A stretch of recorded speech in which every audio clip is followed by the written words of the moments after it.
నీతో సమాజానికి ఏ ఉపయోగం? సమాజంలో ఉన్న భక్తిని ఉపయోగించుకొని నువ్వు బతికే బెగ్గరివి కదా.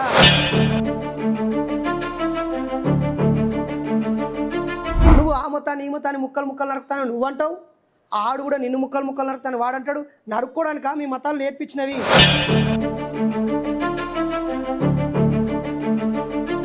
మా తమ్ముళ్ళు మంచిర్యాల జిల్లా వాళ్ళు, అన్న మా జిల్లానే, అగోరి కాదు ఆడపిల్ల కాదు అంటే అదేంద్రా, బట్టలు లేకుండా తన వక్షోజంబులను తన అంగంబులను ప్రదర్శిస్తూ ఆమె నించొని పూజ చేస్తున్నది కదా.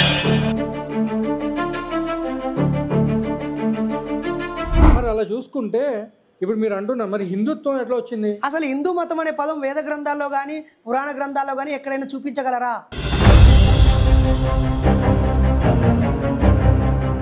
అంటే హిందుత్వం మాత్రం లేదు. ఎవరన్నారు? మీరు చెప్పిన విధానం. అసలు హిందూ అనేది మతం కాదని వాళ్ళే చెప్తారు.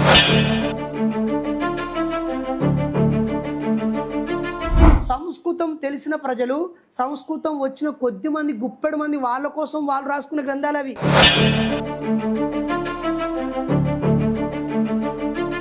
మనకు ఒకప్పటి చరిత్ర, క్రీస్తు పూర్వం 300 సంవత్సరాల నాటి చరిత్ర ఉందని మనకి ఇప్పుడు తెలిసింది. నువ్వు జై శ్రీరామ్ అంటే నువ్వు తప్పేముంది, అది ఆయన హక్కు కదా. ఇద్దరు రాముని భక్తులు జై శ్రీరామ్ అనుకుంటే తప్పు లేదు.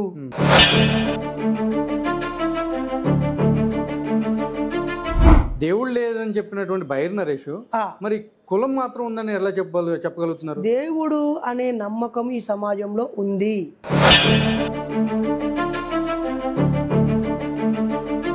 సనాతన ధర్మం అని నా కులాన్ని నాకు అంటగడితే పనులు రాలుతాయి.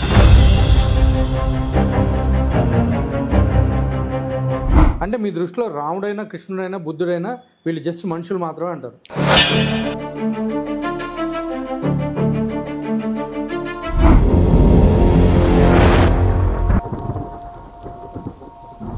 హాయ్, హలో, నమస్తే. నేను మీ యాంకర్ నాగేంద్రని. ఈరోజు మన ఐరా మీడియాలోకి లాంగ్ వెయిటెడ్ గెస్ట్ ఒకరు ఉన్నారు. సో ఆయన ఎవరో కాదు, మన బైరి నరేష్ గారు. నమస్తే అన్న. నమస్తే. ఎలా ఉన్నారన్నా? ఫైన్, బాగుంది. After long time. అసలు ఎట్లా అంటే మేము ఎప్పుడు దగ్గర అప్పటి నుంచి చాలా వెయిట్ చేసాం. నేనే ఒక 1.5 year నుంచి ప్రధాన మీడియా స్రవంతికి దూరంగా రూరల్ ఏరియాస్లో నాలాంటి వాళ్ళని కలుపుకుపోతూ ఒక సంఘాన్ని స్థాపించి దాని నిర్మాణం కోసం ప్రయాణిస్తూ ఉండిపోయాను. అందుకే ఎక్కువ సిటీకి రాలేదు. చాలా మీడియాల్లో కూడా మిస్ అయిపోయాను. చాలా మంది మీలాంటి సోదరులు అడిగారు, బ్రదర్ చాలా అంశాల మీద మీరు మాట్లాడాలి, మీరు మీడియాకు వస్తే సమాజానికి మీ ఆలోచన తెలుస్తారన్నారు. కానీ సమాజానికి అందరికీ తెలియడం కంటే, మీడియాకు రావడం కంటే ముఖ్యంగా నాలాంటి వాళ్ళ దగ్గరికి వెళ్ళడమే ముఖ్యం అనుకున్నాను. అలా అందుకే కొంచెం ఆలస్యమైంది, క్షమించాలి. అయ్యో, చాలా థ్యాంక్స్ అండి. ఇప్పటికైనా అట్లీస్ట్ మాకు టైం ఇచ్చారు అన్న. ఇప్పుడు నేను మిమ్మల్ని అడగాల్సింది ఏంటంటే, ఒక బైరి నరేష్ అంటే ఫస్ట్ జనాలకి చెప్పాలనుకుంటే మీరేం చెప్తారు? బైరి నరేష్ అంటే ఉస్మానియా యూనివర్సిటీ ప్రొడక్ట్ అని చూసుకోవాలి. పిహెచ్డి స్కాలర్, ఒక పరిశోధకుడు, అలాగే యూనివర్సిటీ నుంచి డాక్టరేట్ తీసుకున్నటువంటి ఒక పిహెచ్డి హోల్డర్, ఒక 10 degrees ఉన్నటువంటి వ్యక్తి, 1000 పుస్తకాలు ఉన్నటువంటి వ్యక్తి, తెలంగాణ సాధన కోసం కృషి చేసినటువంటి ఒక తెలంగాణ ఉద్యమకారుడు, అలాగే ఆత్మహత్యల్ని ఆపడం కోసం ఒక సైకాలజిస్ట్గా ఒక 10 లక్షల మంది విద్యార్థులకు చేరినటువంటి ఒక సైకాలజిస్టు, అలాగే మూఢనమ్మకాల మీద 3-4 వేల ప్రదర్శనలు ఇచ్చాను కాబట్టి మూఢనమ్మకాల నిర్మూలన కార్యకర్త, magic master, magic trainer, speaker, అలాగే ఉపన్యాస శిక్షకులు, నిరంతరం సత్యాన్వేషి, ప్రయాణికుడు, ఇలా చెప్పుకుంటూ పోతే చాలా ఉంది. సో ఒక యూట్యూబర్ అని కూడా చెప్పొచ్చు. ఈ మధ్య అది కూడా చూస్తున్నాం మేము. సో మీలాంటి వాళ్ళు అంటే మీరు ప్రతి ఒక్కరిని కూడా నాస్తికులుగా మీరు తయారు చేస్తున్నారా, లేకపోతే నాస్తికులుగా ఉన్న వాళ్ళని మీలో కలుపుకుని పోతున్నారా? యాక్చువల్లీ నాస్తికులని ఒకరు తయారు చేయటం ఉండదు. పుట్టుకతో ప్రతి వ్యక్తి నాస్తికుడే. బై బర్త్ అతనికి నామాలు పెట్టుకోనో, సిలువ వేసుకోనో, లేకపోతే టోపీ పెట్టుకోనో, అల్లాహు అక్బర్ అని బయటికి రారు. మామూలుగానే వస్తారు. వాళ్ళ తల్లిదండ్రులు ఏ దైవము, ఏ మతము, ఏ నమ్మకాలతో అయితే ఉంటారో వాళ్ళ పెంపకంలో పెరిగిన పిల్లలు పెరుగుతూ అమ్మా నాన్న చెప్పినట్టుగా జేజా అనో, అల్లా అనో, జీసస్ అనో వీళ్ళు ఉగ్గుపాలతో నూరిపోస్తే వాళ్ళు భక్తులు అవుతున్నారు. మనిషిని భక్తులుగా మారుస్తున్నారు ప్రజలు. స్వతహాగా నాస్తికుడే, చిన్నప్పుడే ప్రశ్నిస్తుడు, ఇదేంటిది అదేంటిది అలా ఇలా ఇలా ఇలా అని. నిజమే కదా. మనకు ఒక పాపులర్ స్టోరీ ఉంటుంది. ఒక గుడి ముందుకు వెళ్ళి వాడు భయపడుతున్నాడంట. కొడుకు, ఏంద్రా భయపడుతున్నావు కొడక అంటే, అమ్మో డాడీ ఇక్కడ పులి ఉంది అన్నాడు. దాన్ని ఇట్లా ముట్టుకొని, ఇది పులి కాదురా, గుడి ముందు స్వాగత ద్వారానికి ఉన్న ఒక శిల్పం, ఇది ఒక రాయి, ఒక శిల్పి దీన్ని పులిలాగా చిత్రీకరించాడు, చెక్కాడు, శిల్పి మలిచాడు, దీనికి భయపడొద్దురా అన్నాడు. ఓకే అని ధైర్యంగా లోపలికి వెళ్ళాడు. వెళ్ళాక వాళ్ళ తండ్రి ఆ లోపల ఉన్నటువంటి ఉత్సవమూర్తికి దండం పెడుతూ మొక్కుతున్నాడు. అబ్బాయి మొక్కట్లేదు. ఏంట్రా మొక్కట్లేదు, మొక్కురా అంటే, బయట ఉన్నది శిల్పమే కదా, ఇక్కడ కూడా నాకు శిల్పమే రాయే కనిపిస్తుంది, మరి దాన్ని మొక్కుమంటున్నావేంది, అక్కడ భయపడితే వద్దన్నావు, అది ప్రాణం లేనిది ఉట్టిదే అన్నావు, దాంతో మనకు హాని లేదన్నావు, మరి ఇదేమో దీనికి కూడా ప్రాణం లేదు కదా అన్నాడు. అప్పుడు ఆ తండ్రి ఆలోచించాడు.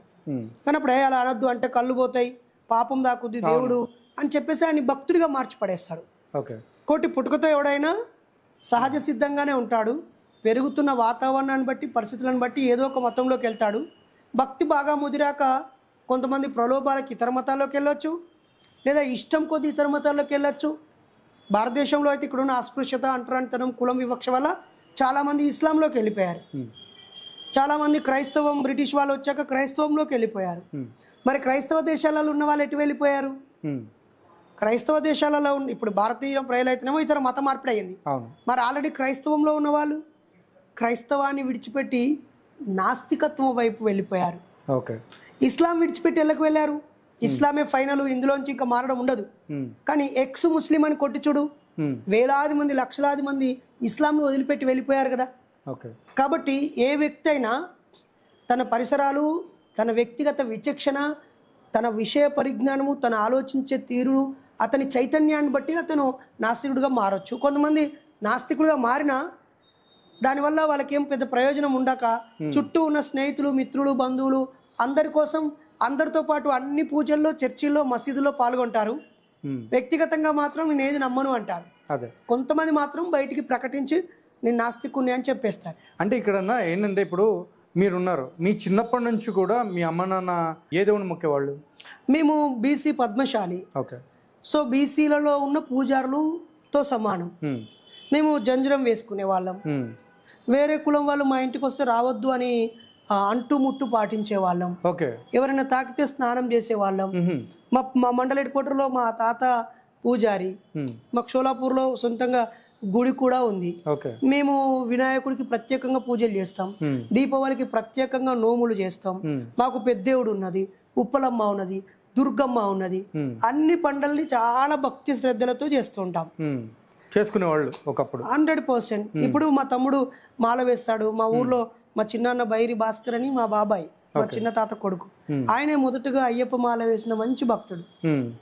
కానీ ఇప్పుడు మీరు చూసుకుంటే ఎట్లా అంటే, మీరు మీ భావజాలన్నీ వేరైపోయిన తర్వాత మీ యొక్క బంధువుల నుంచి కానివ్వండి, లేకపోతే మీ ఫ్రెండ్ సర్కిల్ నుంచి కానివ్వండి, ఎవరైనా సరే అరే నువ్వు చేసేది తప్పు అని చెప్పి మీతో ఎవరైనా అన్నారా? ఇప్పుడు వాళ్ళు నాకు చెప్పాలనంటే, నేను దేవుణ్ణి నమ్మను అనే అంశం తప్ప మిగతా ఏ విషయాల్లో వాళ్ళు నన్ను వ్యతిరేకించరు. ఎందుకు? నేను చదువులో ముందున్నాను.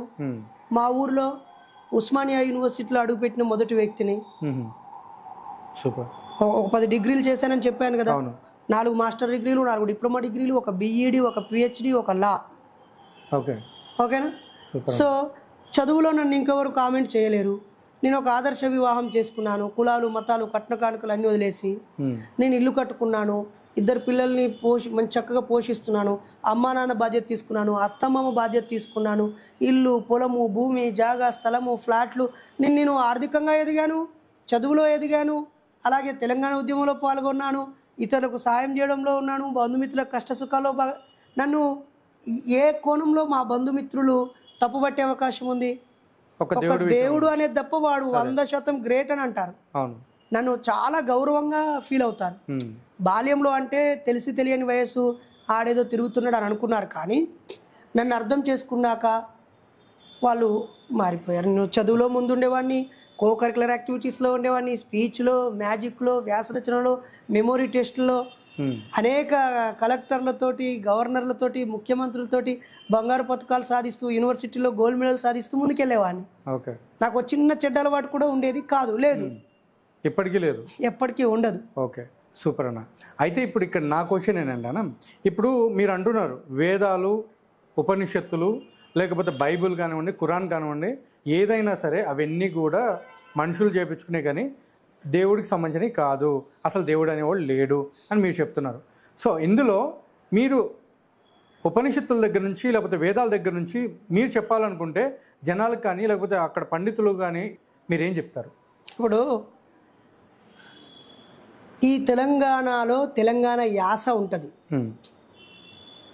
ఆ యాసలో వచ్చారన్నా, వచ్చిండన్నా, నిండుగా అర్థం ఒకటేనన్నా అని పాట కూడా ఉన్నది. అయినా ఈ భాష డిఫరెన్స్ వల్ల ఇక్కడి బతుకమ్మ వేరు, అక్కడి సంక్రాంతి వేరు, ఇక్కడి బల్కంపేట దేవత ఎల్లమ్మ వేరు, ఇక్కడి బోనాలు వేరు, ఇక్కడి కల్చర్ వేరు, అక్కడి కల్చర్ వేరు.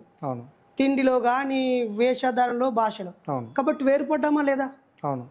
అది అది ఆ సాంస్కృతిక విలువలు చాలా ఉపయోగపడ్డాయి. వేరుపడ్డ తెలుగు వాళ్ళందరం కలిసి ఉంటాం కదా. వేరే రాష్ట్రాలు, దేశాల వాళ్ళు ఇక్కడికి వస్తలేరా? మనం వేరే రాష్ట్రాలకు, వేరే దేశాలకు పోవట్లేమా? బతుకుతున్నాం కదా. అలాగే మరి వేదాలు ఏ భాషలో ఉన్నాయి? సంస్కృతంలో ఉన్నాయి. ఇప్పుడు మా ఊర్లో 1000 మంది ప్రజలు ఉంటారు. ఎంతమందికి సంస్కృతం వచ్చు? ఎవరికి రాదు. ఒక్క మా ఊర్లో చారి గారికి ఒక్కరికే, పూజారికే వచ్చు. ఆయన కూడా చాలా హేతుబద్ధంగా ఆలోచిస్తాడు. ఒక దేవుడు భయం అనే విషయం తప్ప మిగతా విషయాలు ఆయన చాలా మంచి మనిషి. మేము కలిసి మాట్లాడతాం, టీ తాగుతాం, చాలా చర్చలు కూడా పెట్టుకుంటాం. ఆయన నా భావజాలాన్ని గౌరవిస్తాడు, నేను ఆయన భక్తిని, దేవుని నేను గౌరవిస్తాను.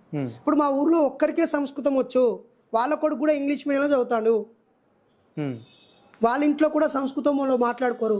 ఇప్పుడు సంస్కృతం గొప్పది ఎట్లయితుంది? 1000 మంది మాట్లాడుకునే తెలంగాణ యాస గొప్పదవుతుంది, లేకపోతే 10 కోట్ల మంది మాట్లాడే తెలుగు గొప్పదవుతుంది, 15 కోట్లు మాట్లాడే తమిళ్ గొప్పదవుతుంది. ఒక్కో రాష్ట్రానికి ఒక్కో భాష ఉంటుంది కదా. ఈ మొత్తం దేశంలో సంస్కృతం ఎంతమందికి చదవడం వచ్చు, మాట్లాడడం వచ్చు, రాయడం వచ్చు? చాలా తక్కువ మందికి. మరి అలాంటప్పుడు అది గొప్ప భాష ఎట్లా అవుతుంది? అందులో రాసింది గొప్పది ఎట్లా అవుతుంది?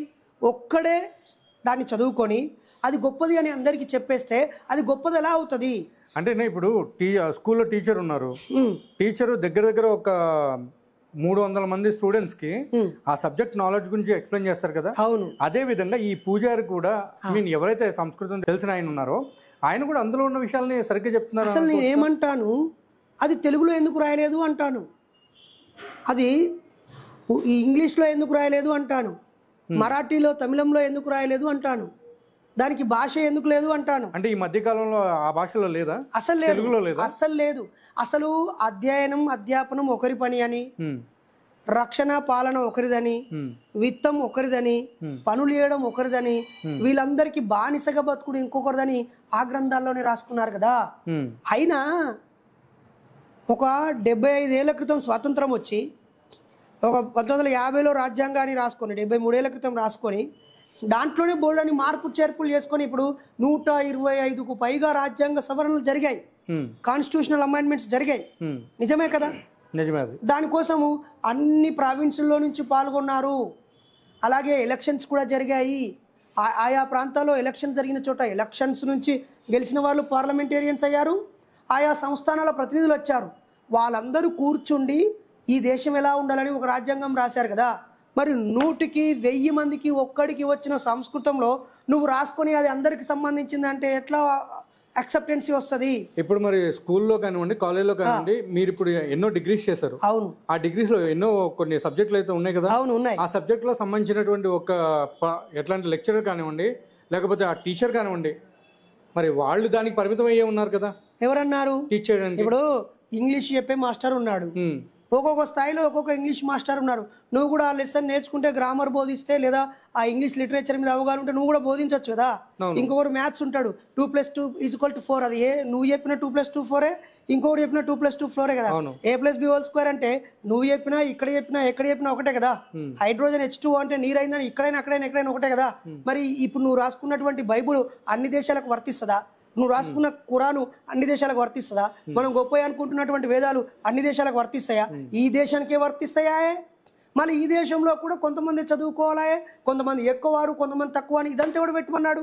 అసలు 1000 సంవత్సరాలు పక్క వాళ్ళకు బోధించకుండా నీకు నువ్వే నేర్చుకునేది గొప్పదంటే ఎట్లా అవుతుంది? నీ తండ్రి నీకు గొప్పవాడేమో, ఎందుకంటే నువ్వు కన్నావు, నిన్ను కన్నాడు, నిన్ను పోషించాడు, ఆయన ఆస్తిపాస్తులు నీకు ఇచ్చాడు కాబట్టి మీ అయ్య ఫోటో నీ ఇంట్లో పెట్టుకుంటావు, మీ అయ్యకు రోజు దండం పెట్టుకుంటావు, నీ హక్కు నీ బాధ్యత, నువ్వు పెట్టుకో, నేను ఎవడొద్దంటాడు. సంస్కృతం వచ్చిన వాళ్ళు, సంస్కృతం రాసిన వాళ్ళు, ఆ సంస్కృత భాష వల్ల బతుకుదేరు వచ్చిన వాళ్ళు దాన్ని మొక్కుకొని పాటించని మొక్కని బ్రదర్, అది అందరికీ సమానం, అందరికీ వర్తిస్తుంది అంటే ఎట్లా? ఇప్పుడు ఉన్న ప్రతి ఒక్కరు కూడా సంస్కృతమే రావాలి అన్నా కానీ కష్టం కదా అలా చూసుకుంటే. మరి అలాగే నేను అనేది అదే కదా, నీకు సంస్కృతానికి అదొక భాషే కాదు. ఇప్పుడు మీకు తెలుసో లేదో, ఇంటర్మీడియట్లో నువ్వు ఎన్ని మార్కులు వచ్చినా పాసే, నువ్వేం రాసినా ఆ ఒక్క 6 నెలల్లో చదువుకున్నా 95 మార్కులు వచ్చేస్తాయి. తర్వాత మళ్ళీ దానికి నీ సంస్కృతంతో పని ఉండదు.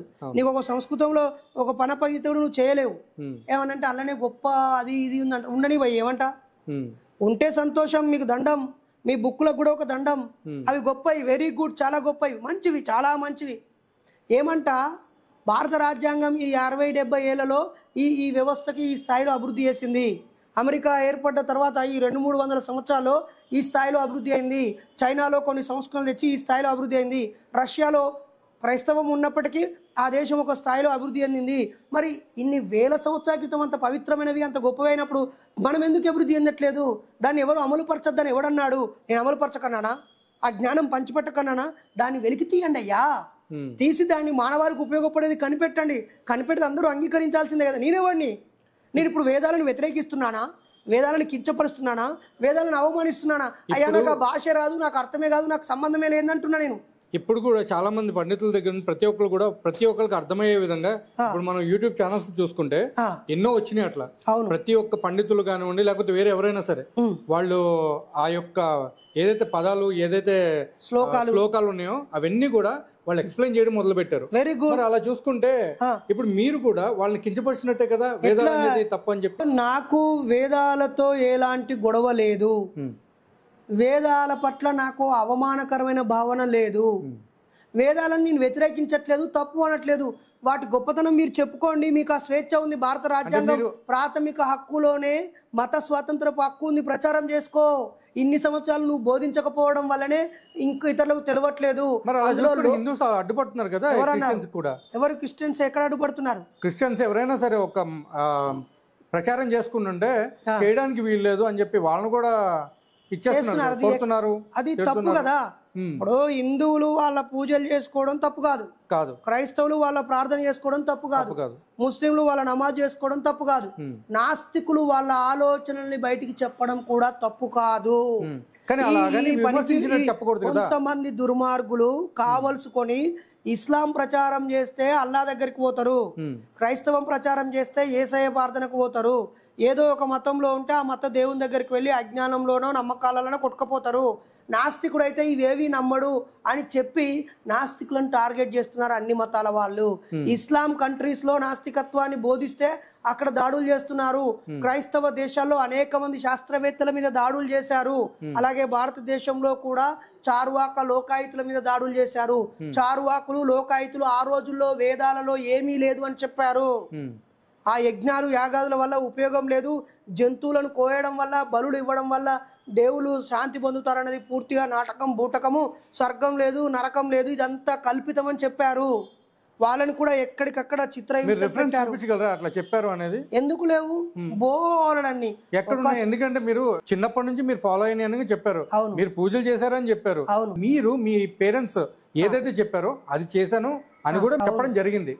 కానీ ఇప్పుడు మీరు అంటున్నారు అలాంటి ఏమీ లేదు, అవన్నీ హంబక్కనని మీరు మాట్లాడుతున్నారు. 100%. మరి అలాంటప్పుడు చూపించండి, 1-2 చూపించలేదే బాబు, నువ్వు సమాజంలో లేవా? సోయి లేదా నీకు? గాలివా?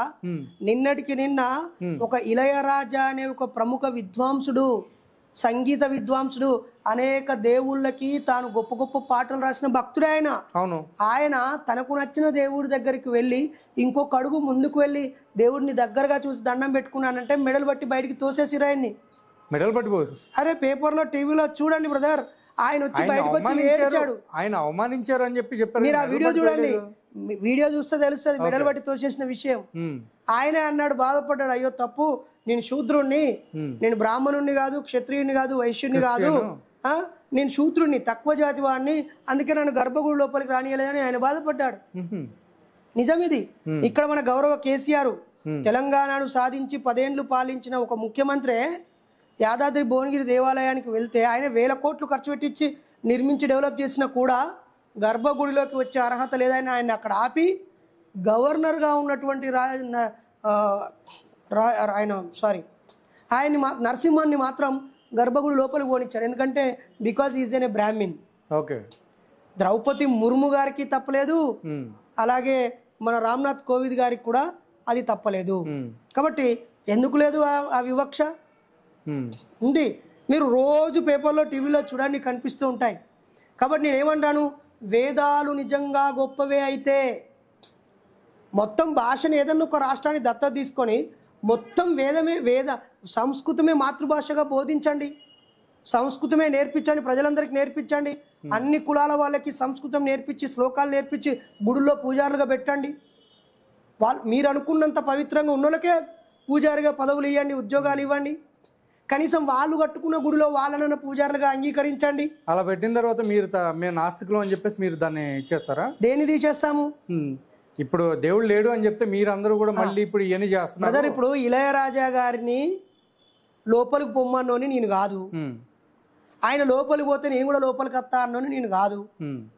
ఇందిరాగాంధీ లాంటి ఒక బ్రాహ్మణ స్త్రీనే ప్రధానమంత్రిగా ఉన్నప్పుడు ఆమె గుడి లోపలికి వస్తూ ఉంటే పూజారులు ఒక గీత గీసి, నువ్వు భర్త చచ్చిపోయిన విధవరాలివి, నువ్వు బ్రాహ్మణి అయి ఉండొచ్చు, కాశ్మీరీ పండితుడి యొక్క బిడ్డవై ఉండొచ్చు, మోతీలాల్ మనవరాలు అయి ఉండొచ్చు, జవహర్లాల్ నెహ్రూ ప్రధానమంత్రి కూతురు అయి ఉండొచ్చు, నువ్వు ప్రధాని అయి ఉండొచ్చు. అకార్డింగ్ టు మన సనాతన ధర్మం ప్రకారంగా భర్త చచ్చిపోయిన విధవరాలివి, నువ్వు రాకూడదు అన్నారు. దీన్ని ఎలా చూస్తావు? కాబట్టి ఏ మతమైనా మహిళల్ని తీవ్రంగా అవమానించింది, అలాగే మనుషులను వేరు చేసింది. ఏ మతం కూడా మనుషులను ఐక్యం చేయటం లేదు. మతాలన్నీ ఫెయిల్ అయిపోయినాయి. ఇప్పుడు మతాలన్నీ ఒకటిగా ఉంటే ఏం చేయాలంటారు మీరు చెప్పండి? వాళ్ళు మతాన్ని కుటుంబానికి పరిమితం చేసుకోవాలి, ఇంటికి పరిమితం చేసుకోవాలి, గడప లోపలికి పరిమితం చేసుకోవాలి. బయటికి వచ్చాక ఆ దేశ పౌరుడిగా రావాలి. కొంతమంది క్రైస్తవులు అందరూ మా క్రైస్తవంలోకి రావాలి అని క్రైస్తవంలోకి అందరినీ తీసుకోవడం వల్ల హిందువులకి కోపం, లేదా వీళ్ళు స్థలాల చోటనో దేవుళ్ళ ఉనికి కోసమో ముస్లింలు మమ్మల్ని ఇంత ఇబ్బంది పెడుతున్నారు అని చెప్పేసి వాళ్ళు జిహాద్ అంటూ క్రూసేడ్లు మత యుద్ధాలు చేయటం, క్రైస్తవుల మధ్య ప్రొటెస్టెంట్ క్యాథలిక్ల మధ్య యుద్ధం చేసుకోవడం, హిందువులలో కూడా అడ్డబొట్టు వాళ్ళు, నిలువుబొట్టు వాళ్ళు, శైవులు వైష్ణవులు కూడా విపరీతంగా కొట్టుకొని తిట్టుకొని చంపుకున్నవే ఉన్నాయి. అందుకే నాన్ వెజ్ దేవులు వెజ్ దేవులు ఉంటారు, మీకు తెలుసో లేదో. మీకు కొన్ని చోట్ల శివాలయాలు ఎలా ఉంటాయో చూడండి, అలాగే విష్ణువు యొక్క అవతార ఆలయాలు ఎలా ఉంటాయో మీరు చూడండి. వాళ్ళ మధ్య విపరీతమైన విభేదాలు ఉంటాయి. మొన్న పూజారులు కొట్టుకున్నటువంటి వీడియో మీరందరూ చూడలేదా? గుడిలో మా ఆధిపత్యం కావాలని చంపుకున్న సందర్భాలు లేవా? కాబట్టి వీళ్ళందరికీ దేవుడి మీద ప్రేమ ఉండదు, ధర్మం మీద ప్రేమ ఉండదు. మా ధర్మం గొప్ప, మా దేవుడు గొప్ప అనేటువంటి సంకుచిత భావంలో కొట్టుకుపోతారు. అయినా అందులో నుంచి కూడా అవన్నీ వదిలేసి దైవం అబద్ధం అని చెప్పిన బ్రాహ్మణులను ఇంతమందిని చూపిస్తా. గోపరాజు రామస్వామి గారు కాదా? తిరుపతినేని రామస్వామి చౌదరి కాదా? యోగి వేమన రెడ్డి కాదా? శ్రీశ్రీ కాదా? ఇలా ఎంతమంది, ఇంత రాజా రామ్మోహన్ రాయ్ కాదా? టంగుటూరి వీరేశలింగం పంతులు కాదా? గురజాడ అప్పారావు గారు కాదా? లేకపోతే అక్కడ ఉన్నటువంటి రాజా రామ్మోహన్ రాయ్, గోవింద రనడే, ఈశ్వరచంద్ర విద్యాసాగర్ వీళ్ళందరూ కూడా బ్రాహ్మణులే కదా, సంపన్న కులాల్లో పుట్టి పెరిగిన వాళ్ళే కదా. మరి వీళ్ళెందుకు వ్యతిరేకిస్తున్నారు? బైరి నరేషే కాదు, మీకు యూట్యూబ్ వచ్చో లేకపోతే ఒక ఇన్సిడెంట్ జరిగో అన్ని ఛానల్లో నేను కనిపించడమో, లేదా ఇంకెక్కడో మీ చుట్టుపక్కల ఉన్న వాళ్ళు స్టేటస్ వాట్సాప్ పెట్టడం వల్ల నేను పరిచయం అయి నేనే ఇలా చెప్తున్నాను అనుకోవచ్చేమో. ఇది ఆది నుంచే ఉంది. భక్తి ఉన్నప్పటి నుంచే దాన్ని ప్రశ్నించే తత్వం కూడా ఉంది. అజ్ఞానం వెంటనే ప్రశ్నించే విజ్ఞానం ఉంటది. ఒకవేళ మీరు చెప్పింది నిజం అనుకో, అందరం క్రైస్తవులుగా మారదాం, ఒక దేశం 100కు 100%. ఇంకా ఆపేస్తారా మీరు ప్రార్థనలు, ఆదివారం ప్రార్థనలు? అందరం క్రైస్తవులమిగా ఇంకెందుకు? మరి ఒక ఊర్లో మొత్తం హిందువులే ఉన్నారు, ఇక ఆడ మన ఆపేస్తారా? అందరు హిందువులే, ఒక్కడు కూడా క్రైస్తవు లేడు, ముస్లిం లేడు. పోనీ దేశం మొత్తం ముస్లిం దేశమే, ఇక్కడ వేరే మతస్థులే లేరు. మరి ఆ దేశాలు బాగా అభివృద్ధి చెందినాయా? ప్రార్థనలు జరుగుతూనే ఉంటాయి. మతం కేంద్రంగా ఒక దేశం మొత్తం మతమే అయినాక ఆ దేశ ఆర్థిక వ్యవస్థ అక్కడి ఉత్పత్తి పైన, జ్ఞానం పైన, శ్రమ పైన, వనరులపై ఆధారపడి ఉన్నాయా, భక్తిపై ఆధారపడి ఉన్నాయా? అక్కడున్న వనరులపైన. అంతే కదా. మనం అదే అంటున్నాం కదా, మొత్తం యూనివర్స్కి కావాల్సిన ప్రకృతి ఒకటే, గాలి ఒకటే, నీరు ఒకటే, ఈ భూమి ఒకటే. ఈ ఎవ్వరు పొరపాటు చేసినా ప్రపంచమంతా మూల్యం చెల్లించుకుంటుంది అంటున్నాం. అంతేగాని నీ దేవుణ్ణి మొక్కడము, నా దేవుణ్ణి మొక్కడము, ఆ మతాన్ని ఇవన్నీ చాలా సంకుచితమైన చిన్న విషయాలు. దీన్ని ఎమోషనల్ బ్లాక్మెయిల్ చేసి రాజకీయంగా వాడుకోవడము, లేదా పక్క మతాన్ని ద్వేషించడం ద్వారా ఈ మతస్థులందరినీ తన చెప్పు చేతుల్లో పెట్టుకొని దాన్ని కూడగట్టుకోవడం కోసం చేసే పిచ్చి వేషాలే తప్ప మతాలు వాళ్ళ ఇంట్లోకి వాళ్ళ పరిమితానికి ఉంటే ఎవరికి అభ్యంతరం లేదు. కానీ మీరు మాత్రం పబ్లిక్గా మీరు క్వశ్చన్ చేయొచ్చు. ఏమని? ఎట్లా మీరు మాట్లాడిన విధానం కూడా ముందులో కూడా ఉన్నాయి కొన్ని. అవును, ఈ ముందులో కాదు, ఇప్పుడు కూడా ఉంటాయి. అలా మాట్లాడడం అరే ఇప్పుడు కూడా ఉంటాయి బ్రదర్. ఏమి నువ్వు నీకు నచ్చిన ఒక పిచ్చి పని నువ్వు చేస్తుంటే, అరే ఇది తప్పురా పిచ్చోడా అని చెప్పడం నా తప్ప. ఈరోజు ఒకడు చేతబడి చేశారని చెప్పి ఒక కోడిని ప్రాణంతో మింగిండు, గొంతులో ఇరుక్కుపోయి వాడు చచ్చిండు. మొన్న ఒక కొడుకును చంపేసారు, అంతకుముందు ఒకరిని ముక్కలుగా నరికారు. దానికంటే ముందు ప్రార్థన చేసి 40 రోజులు ఒక దగ్గర పెడితే ప్రార్థన చేసి అమ్మాయి చచ్చిపోయిందా? మీరు కూడా అందరూ బాధపడారా? ప్రార్థన చేస్తే బతకర్రా అని చెప్పడం తప్ప మీ దేవుడు ఎక్కడ పనుకున్నాడు, మీ యేసయ్య తప్పు కాదు. కానీ నేననేది ఏంటంటే మీరు చెప్పిన విధానం మామూలుగా ఒక విధమైనటువంటి చులకన భావంతో చెప్పే విధానం. అరే బ్రదర్, నీకు చెత్తను చూస్తే అది చెత్తండి అనొచ్చు, చెత్తను ఒకడు అంటాడు. భావ వ్యక్తీకరణలో తేడా ఉండొచ్చేమో, భావం కరెక్టా కాదా అనుకోవాలా. స్లాంగ్ వేరు ఉండొచ్చేమో, సంస్కృతంలో చెప్పకపోవచ్చేమో, నాటు భాషలో తెలుస్తూనే తెలుస్తుంది బ్రదర్. కొన్ని విషయాలు వాళ్ళ ఎదురుగా ఉన్న ప్రజల యొక్క స్థాయిని బట్టి మనం వివరించాల్సి ఉంటుంది. ధూమశకట గమన సూచికను నువ్వు పరిశీలించితివా అంటే ఏమంటావు? అంటే ఏంటిదిరా పిచ్చోడా అంటావు. అలాగే సిగ్నల్ పడదా చూడరా అంటే చూస్తా అంటే సిగ్నల్ అనేది ఇంగ్లీష్ పదం నీకు అర్థమైంది. ధూమశకటం అంటే పొగబండి, రైలు ఇంజను పోవాలన్నా వద్దా అనే సూచిక కనిపించింది అనేది ఒక పదం. అటజని కాంచ భూమి సురుడంబర చుంబి శిరస్పరజలు ఋతభంగ తరంగ మృదంగ నిస్వన స్ఫుట నటనానుకూల పరిపుల్ల కలాపి కలాపజాలము శీతశలము ఓ పెద్ద వాక్యం చెప్పి అందులో మధ్యలో లైన్ ఇచ్చి పెడితే నీకు ఈ పదం అర్థమైందో నీకు తెలుసా? ఇది చాలా గొప్పది అంటే వింటవా? ప్రవరుడు అలా వెళ్ళాడు, కాళ్ళకి ఇట్లా లేహం రాసుకోగానే ఆయన హాయిగా హిమాలయాల్లో ప్రవచించాడు. ఆయన మర్చిపోయింది, ఈ లోపు ఆ మంచుకు కింది లేహం కరిగిపోయింది, ఆయన ఆడే బాధపడ్డాడు అని చెప్పింది. దీనికి దానికి ఏమైనా సంబంధం ఉన్నదా? మరి నేను కాళ్ళకు పసరు రాస్తే ఎగురుకుంటూ పోయి ప్రవరుడు హిమాలయాలలో ఉన్నాడని ఆ కథ చెప్తాంది, ఆ స్టోరీ. ఆడ పోయి ఆదమర్చిపోయినాక కరిగిపోయిందట. మరి రాసినోడు కరగకుండా ఉండేది రాయొచ్చు కదా. పోనీ ఆయనకే కాళ్ళకు రాస్తే వాడు ఆకాశంలో ఎగిరి అక్కడికి పోతే, మరి మిగతా ప్రజలందరూ మొన్న కరోనా వచ్చినప్పుడు కాళ్ళకు రక్తాలు కారుతూ ఉంటే వలస జీవులు ట్రైన్లు బస్సులు నడుచుకుంటూ పోయిన సందర్భాలు ఉన్నాయి కదా. మేము కూడా ఓ స్వచ్ఛంద సంస్థ ద్వారా కొన్ని చెప్పులు కొని 10 మందికి పంచినాం. అంటే ఇప్పుడు కరోనా వచ్చింది కాబట్టి దేవుడు లేరు అని. కరోనానే కాదు, ఎన్నో ఉన్నాయి బ్రదర్. కానీ కరోనా చేత పట్టుకొని కూడా ఫస్ట్ గుర్తుకొచ్చే కరోనానే కదా. అదేవిధంగా మీరు చెప్తుంటే నాకు అర్థమవుతుంది, నీకు ఆకలితో ఉంటే దేవుడు తిండి పెడతాడా, మతం తిండి పెడతాడా, లేకపోతే శ్రమే కదా. లేకపోతే నీకు ఆపద వస్తే ఎదురుగున్న మనుషులు నీకు సాయం చేస్తారా? దేవుడా అంటే దేవుడా ఆదుకుంటాడా? మనుషులే. ఫస్ట్ అమ్మాయి అత్యాచారం జరుగుతూ ఉంటే ఆమె పోలీస్ అని అరుస్తుంది, లేకపోతే హెల్ప్ అని అరుస్తుంది. కానీ దేవుడా, రాముడా, అల్లా, యేసు ప్రభు కాపాడని అంటదా? లేదు. మరి దేవుడు లేడనే కదా అర్థం. కానీ ఎవరైతే అట్లా కాపాడుతారో, ఎవరైతే అట్లా సహాయం చేస్తారో వాళ్ళే దేవుడి కింద. చూడు, ఇప్పుడు అట్లా సాయం చేసినోళ్ళే దేవుళ్ళు అనుకుంటే మరి ఇక్కడ రేపు చేసినోడు ఎవడు అన్నట్టు? వాడు కూడా దేవుని మొక్కేటోడే కదా, కాదా? కావచ్చు, దేవుని మొక్కలోడే కావచ్చు కదా. ఇప్పుడు ఒకటి ఆలోచించండి, మొన్న ఒక గుడిలో ఒక విగ్రహాన్ని ధ్వంసం చేశారు. నాస్తికుడు ధ్వంసం చేశాడా? ఈ దేశ చరిత్రలో ఎన్నో గుళ్ళు, గోపురాలు, చర్చిలు, మసీదుల్లో దొంగతనాలు జరిగాయి.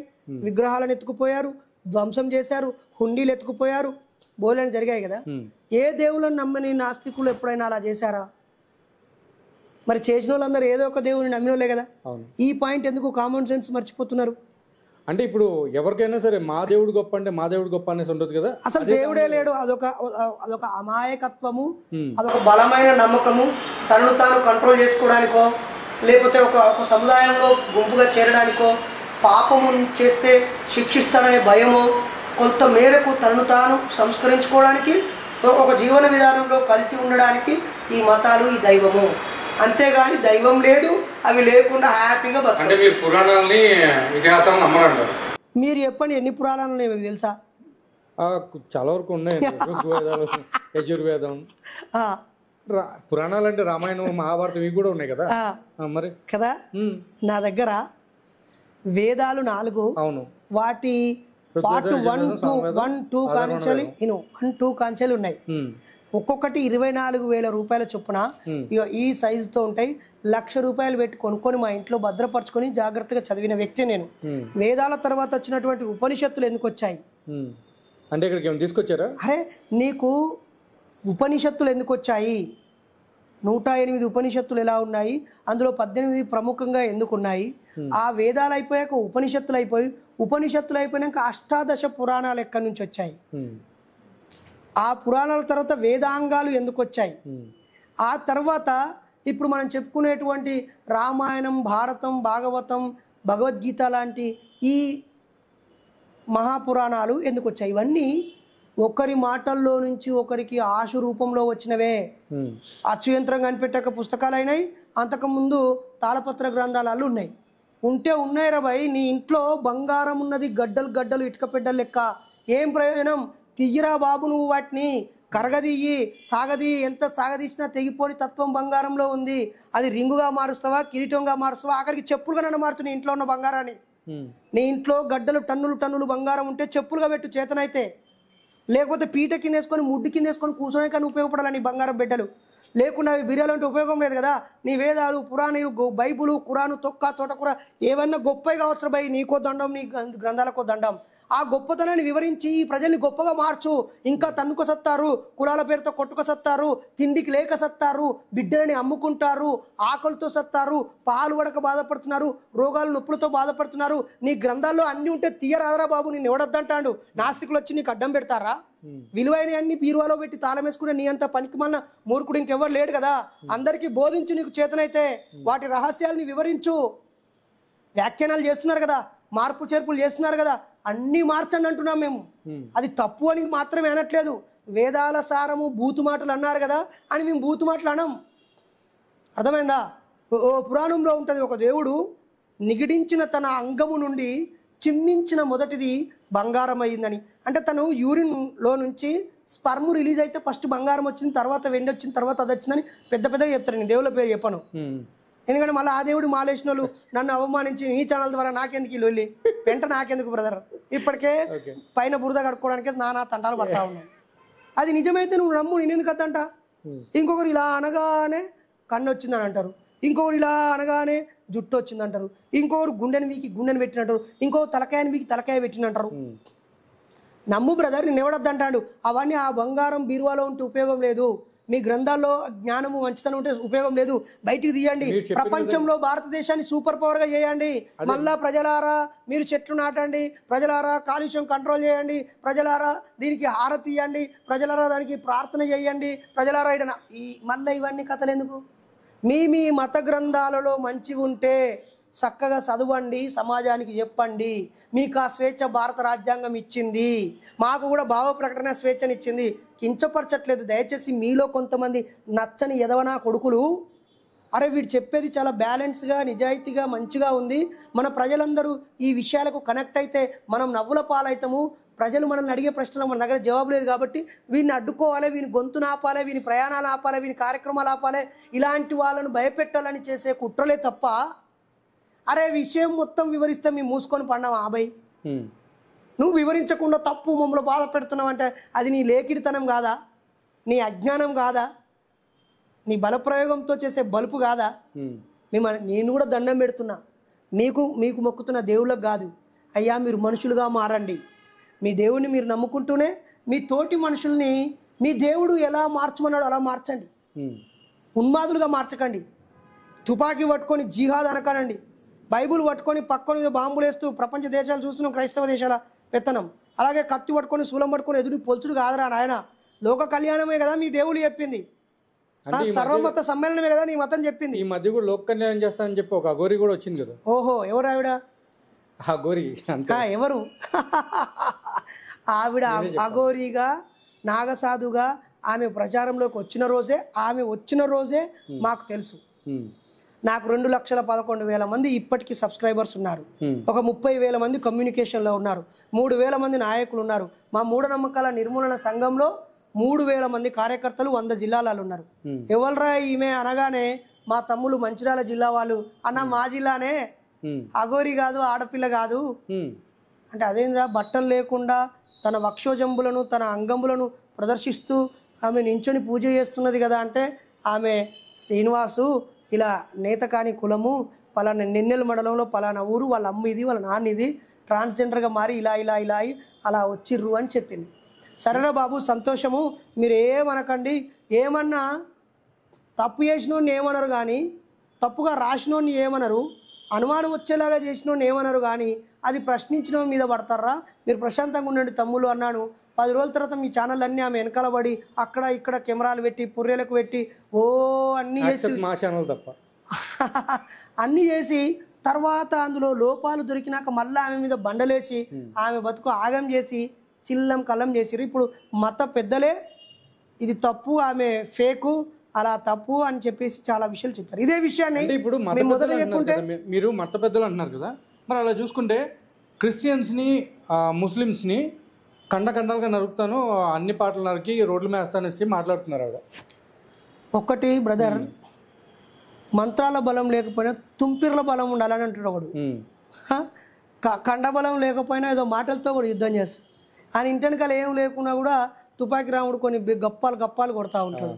అట్లనే ప్రజల్లో ఉద్రేకాన్ని రేపడానికి, మెజారిటీ ప్రజల మద్దతును పొందడానికి, లేదా ఒక వర్గానికి నేను ప్రతినిధిని అని ఈ చంచల స్వభావము, అల్ప సంతోషులు ఉంటారు కదా, వాళ్ళ సాటిస్ఫాక్షన్ కోసం వీడిని చీరుస్తా, వాడిని నరికేస్తా, వాడిని కోసేస్తా, ముక్కలు చేస్తా అని బిల్డప్ దొబ్బుతారు.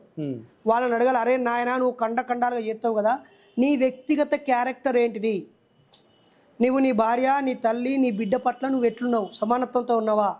నీ కడుపులో పుట్టిన పిల్లల్ని క్రమశిక్షణతో పెంచినవా? నీ అన్న తమ్ములు, అక్క చెల్లెలు, మీ అమ్మా నాన్నల్ని నువ్వు సరిగా చూసుకున్నావా? ఒక మంచి పౌరుడిగా రాజ్యాంగం మీద అవగాహన ఉందా? పౌరుని విధులపై, బాధ్యతలపై, కర్తవ్యాలపై, హక్కులపై నీకు అవగాహన ఉందా? విజ్ఞతతో, విచక్షణతో జీవిస్తున్నావా? నీ చుట్టూ ఉన్న మనుషులకి విజ్ఞానాన్ని పంచిపెడుతున్నావా, అజ్ఞానాన్ని పంచిపెడుతున్నావా? నీ దేవుడు గొప్ప అని చెప్పి నువ్వు ఒళ్ళు వంచి కష్టపడి పనిచేస్తున్నావా? పిచ్చి మాటలు చెప్పి డబ్బులు సంపాదించుకుంటున్నావా? నీకు ఇన్ని ఎకరాల భూమి ఎక్కడిది, ఇన్ని లక్షలు ఎక్కడిది, బంగారు కుర్చీలు ఎక్కడివి, ఈ ఆశ్రమాలు ఎక్కడివి, కొంతమంది జీవితం అంతా దారపోసి నీకు సేవలు చేసుడు ఎక్కడిది? అసలు వాట్ ఈజ్ యూ? నీతో సమాజానికి ఏ ఉపయోగం? సమాజంలో ఉన్న భక్తిని ఉపయోగించుకొని నువ్వు బతికే బెగ్గరివి కదా. నువ్వు ఆ మతాన్ని ఈ మతాన్ని ముక్కలు నరుకుతాను నువ్వు అంటావు, ఆడు కూడా నిన్ను ముక్కలు నరుకుతాను వాడంటాడు. నరుక్కోవడానికా మీ మతాలు నేర్పించినవి? నరుకుమని నేర్పించినవి మతాలు ఎట్లయితాయి? ఎదుటివాడిని చంపుమన్నవి దేవుళ్ళు ఎట్లయితారు? నీ ఎమోషనల్ కంట్రోల్ చేసుకొని నువ్వు సాధువు సంతాషం ఎట్లయితావు? నువ్వు పాస్టరు మోల్సావు ఎట్లయితావు? కాబట్టి నిన్ను నువ్వు జయించు, నిన్ను నువ్వు సరిదిద్దుకో, నీ వల్ల సమాజానికి ఉపయోగపడేలాగా ఉండు. మమ్మల్ని అంటారు మీ నాస్తికుల వల్ల ఏం ఉపయోగం, మీరు ఏం చేసిరో చెప్పు. ఒరే, నాస్తికత్వం అనేది ఒక ఐడియాలజికల్ మెచ్యూరిటీ రా బాబు. మరి బల్బు కనిపెట్టినోడు నాస్తికుడు కాదా? ఇంజన్ కనిపెట్టినోడు నాస్తికుడు కాదా? కరెంటు కనిపెట్టినోడు నాస్తికుడు కదా? భూమికి ఆకర్షణ శక్తి ఉందని చెప్పిన న్యూటన్ సైంటిస్ట్ కదా ఆ నాస్తికుడు కదా? భూమి గుండ్రంగా ఉంది అని చెప్పిన బ్రూనో నాస్తికుడు కాదా? చక్రాన్ని కనిపెట్టినోడు నాస్తికుడు కదా? దేవునికి దండం పెట్టకుండా, దండం పెడితే కాదురా బాబు అని చక్రం కనిపెట్టిండు కదా. నాగరికతకు మూలం అదే కదా. ఈ బల్బు చూస్తున్నాం కదా, థామస్ అల్వా ఎడిసన్ కనిపెట్టిండు కదా. మరి ఇది దేవునికి విరుద్ధమే కదా. బండి నడుపుకుంటూ పోతున్నావు కదా. చెప్పులు ఇప్పుడు దేవుళ్ళని మొక్కేటోళ్ళు మాలలు వేసుకుంటే వాళ్ళు చెప్పులు లేకుండా నడుతున్నారు కదా. ఈ కాలకు ముళ్ళు గుచ్చుకపోతున్నాయి అని చెప్పును కనిపెట్టిన మాదైన సైంటిస్టే కదా. ఆయన నాసికుడు కాకపోతే దేవుడే చూస్తాడు, నా కాలు కాపాడుతాడు అనుకోవచ్చు కదా. నువ్వు వేసుకునే బట్టలు నేతన్నలు తయారు చేసిరు కదా, వాళ్ళ చెమటలను చిందించి చేసిరా. మరి ఈ బట్ట తయారు చేసినోడికి నువ్వు థ్యాంక్స్ చెప్పాలి కదా. ఇట్నే బర్వాతనే ఉండొచ్చు కదా. ఏం చెప్పిండు? ఆ జ్ఞానఫలం తినకని చెప్పిండు కదా ఏసయ్య. ఆదికాండంలో ఏసయ్య ఏమని చెప్పిండు? అది ఆదికాండంలో నువ్వు ఆ జ్ఞానఫలం తిన్న తర్వాత ఆదాము అవ్వ ఏం చేసిరు? పోయి చెట్టుకు పోయి దాక్కున్నారని చెప్పారు. మరి దాక్కోవాల్సిన పరిస్థితి ఎందుకు వచ్చింది? సిగ్గు వచ్చింది. సిగ్గు ఎక్కడి నుంచి వచ్చింది? జ్ఞానం వల్ల. మరి ఆ జ్ఞానం ఎక్కడి నుంచి వచ్చింది? పండు వల్ల. ఆ పండు ఎక్కడి నుంచి వచ్చింది? దేవుడు పెట్టడం వల్ల. అలా దేవుడు ఆడ పండు ఎందుకు పెట్టాలా, చెట్టు ఎందుకు పెట్టాలి? తన కడుపులో పుట్టిన పిల్లలకి జ్ఞానం వద్దని ఎందుకు చెప్పాలి? అరే బట్టలు వేసుకో, బట్టలు లేకుండా ఉంటే బాగుండేదా? కాబట్టి ఇవన్నీ మనుషులకు ఆలోచన పెరిగిన తరువాత సమాధానం దొరకని వాటికి కళ్ళబొల్లి మాటలతో ఏ ప్రాంతమోడు ఏ దేశమోడు అక్కడ వాళ్ళ పద్ధతులను వాళ్ళు పుట్టించుకున్నారు. యేసుక్రీస్తు క్రైస్తవం కంటే ముందే మతం ఉందో చాలా మందికి తెలియదు. యేసుక్రీస్తే క్యాలెండర్ అంటారు. పాయింట్కి వచ్చారు మీరు. ఏంటంటే ఇప్పుడు యేసుక్రీస్తుకు ముందు మతం ఏం మతం ఉంది? ఎందుకు లేదు? ఒక్కసారి మనం అడిగితే అక్కడ అంటే యూదా మతం ఉంది, యూదా మతం ఉంది, జోదా రకరకాల మతాలు ఉన్నాయి అక్కడ. ఆ మతాలలో నుంచి క్రైస్తవం ఒక శాఖ అయింది. అవును, ఆ మతాలలో నుంచే ఇస్లాం వచ్చింది. మీరు ఖురాన్ దగ్గరగా చూసినా, ఐజాక్ను చూసినా, ఇసాక్ను చూసినా, వాళ్ళు ఎక్కడ జామ్జామ్ దగ్గర జరిగిన ఆ చరిత్ర మనం చదివితే శాఖోపశాఖలుగా ఉన్న వాళ్ళు ఎక్కడ విభజించబడ్డారు, ఎన్ని తరాలు వెళ్ళారు, ఆ తర్వాత మహమ్మద్ ప్రవక్త ఎలా అయ్యాడు. మరి అలా చూసుకుంటే ఇప్పుడు మీరు అంటున్నారు, మరి హిందుత్వం ఎట్లా వచ్చింది? అసలు హిందూ మతం అనే పదం వేద గ్రంథాల్లో కానీ పురాణ గ్రంథాల్లో కానీ ఎక్కడైనా చూపించగలరా? అది బ్రిటిషోడు పెట్టిన పదం కదా. సింధు ప్రాంత ప్రజలని వీళ్ళు హిందూ, ఇండస్ వ్యాలీ సివిలైజేషన్ నుంచి వచ్చిన ప్రజలని చెప్పి ఆడు హిందూ హిందూ అన్నాడు. హిందూ అంటే ఏంటో చక్కగా ఇక్కడ చిన్నజీఆర్ స్వామి గారు చెప్పారు కదా. చెప్పారా లేదా? ఏం చెప్పారు ఒకసారి మీ నోటితో చెప్పండి. మేము చెప్తే మళ్ళీ దాన్ని కట్ చేసి రీల్ చేసి బైరి నరేష్కు బలిసిందనో, లేకపోతే మళ్ళీ విరుచుకుపడ్డ బైరి నరేష్ అనో, నాస్తికుడు మతాలపై దాడని ఈ పనికిమాలిన పెంట నాకెందుకు రవయ్యి? వీటికి ప్రశాంతంగా ఒక 18 ఏళ్ళు ప్రశాంతంగా నా పని నేను చేసుకున్నా కదా. చదవాల్సినవి ఉన్నాయి. కొంచెం చెప్తే మాకు కూడా కొంచెం ఉంటుంది. ఏ అక్కడ చెత్తను చెప్పుడే బంద్ చేసి మనుషులకు కావాల్సిన విలువలు చెప్తే చాలు. మనిషి మంచిగా బతకడానికి మతం అక్కర్లేదని చెప్తే చాలు. ఇప్పుడు మీరే అంటున్నారు బైబిల్, ఇస్లాం ఈ రెండు కూడా వర్గాలుగా విడిపోయిందో ఒక కొన్ని సంవత్సరాల కింద, అంటే కొన్ని వందల సంవత్సరాల కిందట అని. మరి అలా చూసుకుంటే క్రైస్తత్వం అండ్ ముస్లిం, అంటే ముస్లిం సంబంధించిన మతాలు అయితే ఉన్నాయి కదా మీరు చెప్పిన దాని ప్రకారం. అంటే హిందుత్వం మాత్రం లేదు. ఎవరన్నారు? మీరు చెప్పిన విధానం. అసలు హిందూ అనేది మతం కాదని వాళ్ళే చెప్తారు. ఒక జీవన విధానం అని చెప్తారు వాళ్ళు. చెప్పే వాళ్ళందరికీ ఈ పదం ఎక్కడ పుట్టింది అనేది చెప్పరు. ఎందుకంటే ఒక కొత్తగా జనరేట్ అయిన పదం అది. అంటే మీరు ఇప్పుడు దాన్ని హైందవం అంటారు, దాన్నే సనాతనం అంటారు, దాన్నే వేద ధర్మం అంటారు, దాన్నే ఆర్య ధర్మం అంటారు, దాన్నే రకరకాల. వీళ్ళందరికీ ఇంద్రుడు దేవుడు అంటాడు. ఇంద్రుడికి సంబంధించి చరిత్ర చెప్పమంటే చెప్పరు, ఎందుకో కొంత అశ్లీలత అందులో ఉంటుంది. వేదాలలో సారమంతా రకరకాలుగా ఒక్కొక్క దాంట్లో దేవుళ్ళని ఎలా పూజించాలి, ఎలా ప్రకృతిని ఆరాధించాలి, ఎలా ఆర్యులు ఈ దేశంలో గంగా సింధు పరివాహ ప్రాంతాల్లో స్థిరపడ్డారు, ఎలా ఈ ప్రకృతి శక్తులను లోపరుచుకున్నారు, ఇవన్నీ యజ్ఞాలు, యాగాలు, ఇవి అన్నీ అందులో ఉంటాయి. అక్కడక్కడ మనిషి ఎట్లా జీవించాలి, ఎట్లా బతకాలనేది బోధిస్తూ ఉంటారు. అలా మనుషులకు కొన్ని ధర్మాలను బోధిస్తూ ఉంటారు, ఆర్య ధర్మాలను బోధిస్తూ ఉంటారు. ఒక కుటుంబం ఉన్నప్పుడు ఎలా ఉండాలి, వ్యక్తిగా బ్రహ్మచర్యం ఎలా పాటించాలి, తర్వాత వృద్ధాప్యంలో ఎలా ఉండాలి, వానప్రస్థంలో ఎలా ఉండాలి, ఇవన్నీ అందులో ఆ రోజుల్లో ఉన్న ప్రజల్లో సంస్కృతం తెలిసిన ప్రజలు, సంస్కృతం వచ్చిన కొద్ది మంది, గుప్పెడు మంది, వాళ్ళ కోసం వాళ్ళు రాసుకున్న గ్రంథాలు అవి. మిగతా ప్రజలందరూ వాటితో సంబంధం లేకుండా హాయిగా బతికేసిళ్ళు. అప్పుడు యజ్ఞాలు యాగాదులు కావాలని చెప్తున్నప్పుడు దానిని వ్యతిరేకిస్తూ బుద్ధుడు బోధనలు చేశాడు, యజ్ఞయాగాదులని నిరసించాడు. ఆ తర్వాత బుద్ధుడు ఈ యజ్ఞయాగాదులు గంగలు కలిసిపోయినాయి, వేదాలు గంగలు కలిసిపోయినాయి. ఆ తర్వాత ఉపనిషత్తులు బుద్ధుడి తర్వాత జైనం బౌద్ధం వచ్చాక మళ్ళీ ఉపనిషత్తులు రాసుకున్నారు, అవి కూడా కాలగర్భంలో కలిసిపోయాయి. చాలా సంవత్సరాల తర్వాత అశోకుడు కళింగ యుద్ధం తర్వాత అసలు ఈ యుద్ధాలు మనుషులు చంపుకోవడం కాకుండా ఏం మార్గం అని ఆలోచించి బుద్ధుని మార్గంలో ఆయన జాతక కథలు ఆయన శిష్యుని ద్వారా మొత్తం ఆ బుద్ధ ప్రాంతాలన్నిటికి వెళ్ళి మళ్ళీ అక్కడ నెలకొల్పాడు. ఆ తర్వాత ఆయన కూడా చచ్చిపోయాడు. చచ్చిపోయాక 1915లో మస్కీ అనే ప్రాంతంలో దొరికిన ఒక శాసనం, ప్రాకృత పాలి భాషలో ఉన్నటువంటి దాని మీద ఒక శాస్త్రవేత్త బిడించన్ ఒక ఆయన, ఆ పేరు నాకు గుర్తు రావట్లేదు, ఆయన దాన్ని డిస్కవర్ చేశాక అప్పుడు దేవానం ప్రియదర్శి అనేటువంటి వ్యక్తి అశోకుడే ఇన్ని ఆరామాలు 86,000 ఆరామాలు కట్టించాడు. అశోకుడే అక్కడెక్కడ ఉన్న స్తూపాలు, ఈ శిలాశాసనాలు అని చెప్పి మనకు ఒకప్పటి చరిత్ర, క్రీస్తుపూర్వం 300 సంవత్సరాల నాటి చరిత్ర ఉందని మనకి ఇప్పుడు తెలిసింది. అత్యంతరం కనిపెట్టినాక మాత్రమే పుస్తకాలు వచ్చాక ఇంగ్లీష్ పుస్తకం తెచ్చిన తర్వాత మనందరికీ పుస్తకాలు అందుబాటులోకి వచ్చాయి. లేకపోతే ఆలపత్ర గ్రంథాలు ఎన్ని రాస్తారు, ఎన్ని ఒరిజినల్ అందుబాటులో ఉంటాయి. 30 మంది చేతిలోకి చదువున్నది కదా. ఈవెన్ స్వాతంత్రానికి పూర్వం 1930 నాటికి మన అక్షరాస్యత ఎంత? 5-6% కూడా అక్షరాస్యత లేదు. ఆడపిల్లలు 0.5% కూడా లేదు. 0.6% అక్షరాస్యత ఉంది. 100కి 99 మందికి చదివే లేదు కదా, మరి అది గొప్పది ఎట్లా అవుతుంది? మరి 100కి 99 మంది చదువులేనప్పుడు మరి ఈ రోజులో ఆ ఉపనిషత్తులు అవన్నీ మళ్ళీ వెనక్కి తీయబడడం, మళ్ళీ రాయబడడం, రామాయణ పురాణాలు రావడం, ఇవన్నీ కూడా మరి జరుగుతూనే ఉన్నాయి. ఇంకొకటి ఏంటంటే ఇప్పుడు మీరు అంటున్నారు హిందుత్వం లేదు అని, మరి ఇప్పుడు వాళ్ళు చెప్పేటువంటి జై శ్రీరామ్ అనే పదం కానివ్వండి, లేకపోతే జై కృష్ణ అని చెప్పి మాట్లాడే ఇది కానివ్వండి, మరి అవన్నీ ఎంతవరకు నిజాలు అంటారు? ఒకటి, ఈ దేశంలో మత స్వాతంత్రం ఉంది, ప్రాథమిక హక్కు అది. అవును. స్వేచ్ఛ సమానత్వానికి ఈ ప్రాథమిక హక్కు విఘాతం. స్వేచ్ఛ లేకుండా పోయింది, స్వాతంత్రం లేకుండా పోయింది, సమానత్వం లేకుండా పోయింది, భావ ప్రకటన లేకుండా పోయింది మత స్వాతంత్రం కారణంగా. అయితే ఇక్కడ మేమేమంటున్నామంటే, నువ్వు జై శ్రీరామ్ అంటే నువ్వు తప్పేముంది, అది ఆయన హక్కు కదా. శ్రీరాముడు వర్ధిల్లాలి అని అర్థం, అంతే. ఆయన అట్లాంటిది నాకేం నష్టం బ్రదర్? నువ్వు జై భీమ్ అంటున్నాను, నేను బాబాసాహెబ్ అంబేద్కర్ వర్ధిల్లాలి అంటున్నా, విజ్ఞానం వర్ధిల్లాలి అంటున్నా, నాకు తప్పేముంది? సలాం వాలేకుం సలాం అనుకుంటున్నావు, అది ఆయన ఇష్టం. ప్రైజ్ ద లార్డ్ అంటున్నాడు, అది ఆయన ఇష్టం. జై భవాని అంటాడు, స్వామి శరణం అంటాడు, రామ్ రామ్ అంటాడు, జై మత ఘర్షణలకి తావుతీస్తున్నాయి. అసలు అట్లా ఇక్కడ ఏమైతుందంటే బ్రదర్, ఇద్దరు రాముని భక్తులు జై శ్రీరామ్ అనుకుంటే తప్పు లేదు, ఇతర మతస్థులు నువ్వు కూడా జై శ్రీరామ్ అనాలరా అనడం తప్పు. ఇతర మతస్థులు మీరు క్రైస్తవంలోకి మారండి అనడం తప్పు. తప్పు ఎవడైనా తప్పే కదా. మేము మాత్రం మనిషి వర్ధిల్లాలి, జై ఇన్సాన్, ఇన్సాన్ బోలేతో ఆద్మీ, మనిషి, మనిషి వర్ధిల్లాలి. మతం కాదు, దేవుడు కాదు, అభూత శక్తులు కావు, అవి లేవు, దేవుళ్ళు లేరు, దయ్యాలు లేవు అని దొంగ మూఢనమ్మకాలు. ఇవన్నీ మూఢనమ్మకాలు వదిలిపెట్టండి ఫ్రెండ్స్. అంటే ఒక పక్కనేమో మీరు అన్ని ఎట్లా అంటే 2 మతాలు ఉన్నాయి అన్నారు, ఇంకో పక్కనేమో అసలు దేవుడే లేడు, అన్ని అబద్ధాలు అంటున్నారు.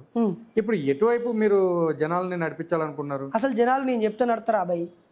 నీకు 1000 ఏళ్ళ గ్రంథాలు నీకున్నాయి, 1000 సంవత్సరాల బైబిల్ నీకు, పాస్టర్లు వేలాది మంది లక్షలాది మంది పాస్టర్లు తలగబడి ఊరూరా సండే ప్రార్థనలు చేస్తారు, ఎక్కడికక్కడ లక్షలాది మసీదులు ఉన్నాయి, ఉన్నాయా లేదా?